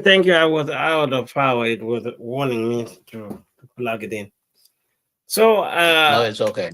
I Mhm. think that is the end of our show, and I will let you go. We've been almost 4 hours, and now it is almost 5 a.m. in the morning. So I have to go to bed and sleep, and then I will wake up and go to work. So So Thank you, I really appreciate you, Baba Wieu, and this is the first interview with you. You are the second person to lead Mabengala. So I need all our leaders to be interviewed so we can have the skill of leadership on YouTube, because YouTube is now become a big world source of keeping video. I think it's too long, but it's okay. Next time we will make it short, not too long like this. So I appreciate your time, and I appreciate the thing you walk us through. I hope most of our people, either they are online or on the WhatsApp or they're in South Sudan, a lot of people will have a relief in their heart today after they hear your voice. And I hope the video already went like 1,000K already. It's gonna go more, because a lot of people like to be with our people and our friends. So keep in touch with our community. Don't isolate yourself, but you need to influence the other leaders so they can get in board, so we can serve our community in one voice. Because the situation our community is in, it need all of us. It need all of us. Either we can go and talk to the president, or go and talk to the lawmakers of the country, or do whatever can help her to be respect.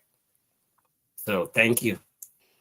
Thank you, Ruweng. I So really so so, appreciate so and thanks for hosting me.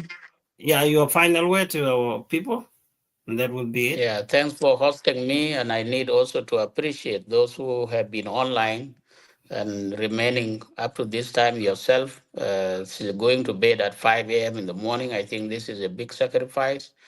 And what I need to say finally, let's continue to be vocal on the issues of our home and let's have a vision. Second, to our young generation that is coming, please let's continue to criticize our leaders constructively, but I think let's remove the culture of insults, insulting elders. Uh, I think that can be a big curse to us. So let's always talk to our leaders, criticize them, but constructively, and also our leaders to appreciate and inputs from even the young generation.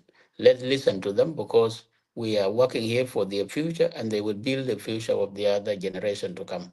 Thank you so much. And thank you for hosting me. Bye. Have a wonderful day. Thank you. Thank you. Thank you so much, all my viewers. This is the end of our show, and I hope you go on YouTube or you go on my Facebook page. You will see this video.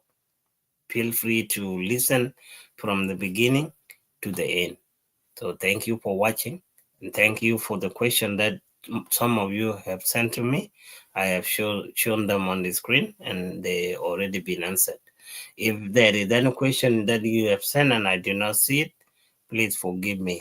And next time I will take your question.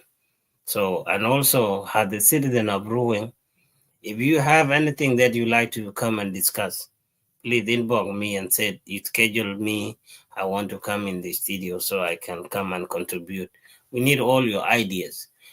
Our ideas together will help us, will help the leaders, because public opinion is matters. Thank you for watching. Wada gwam.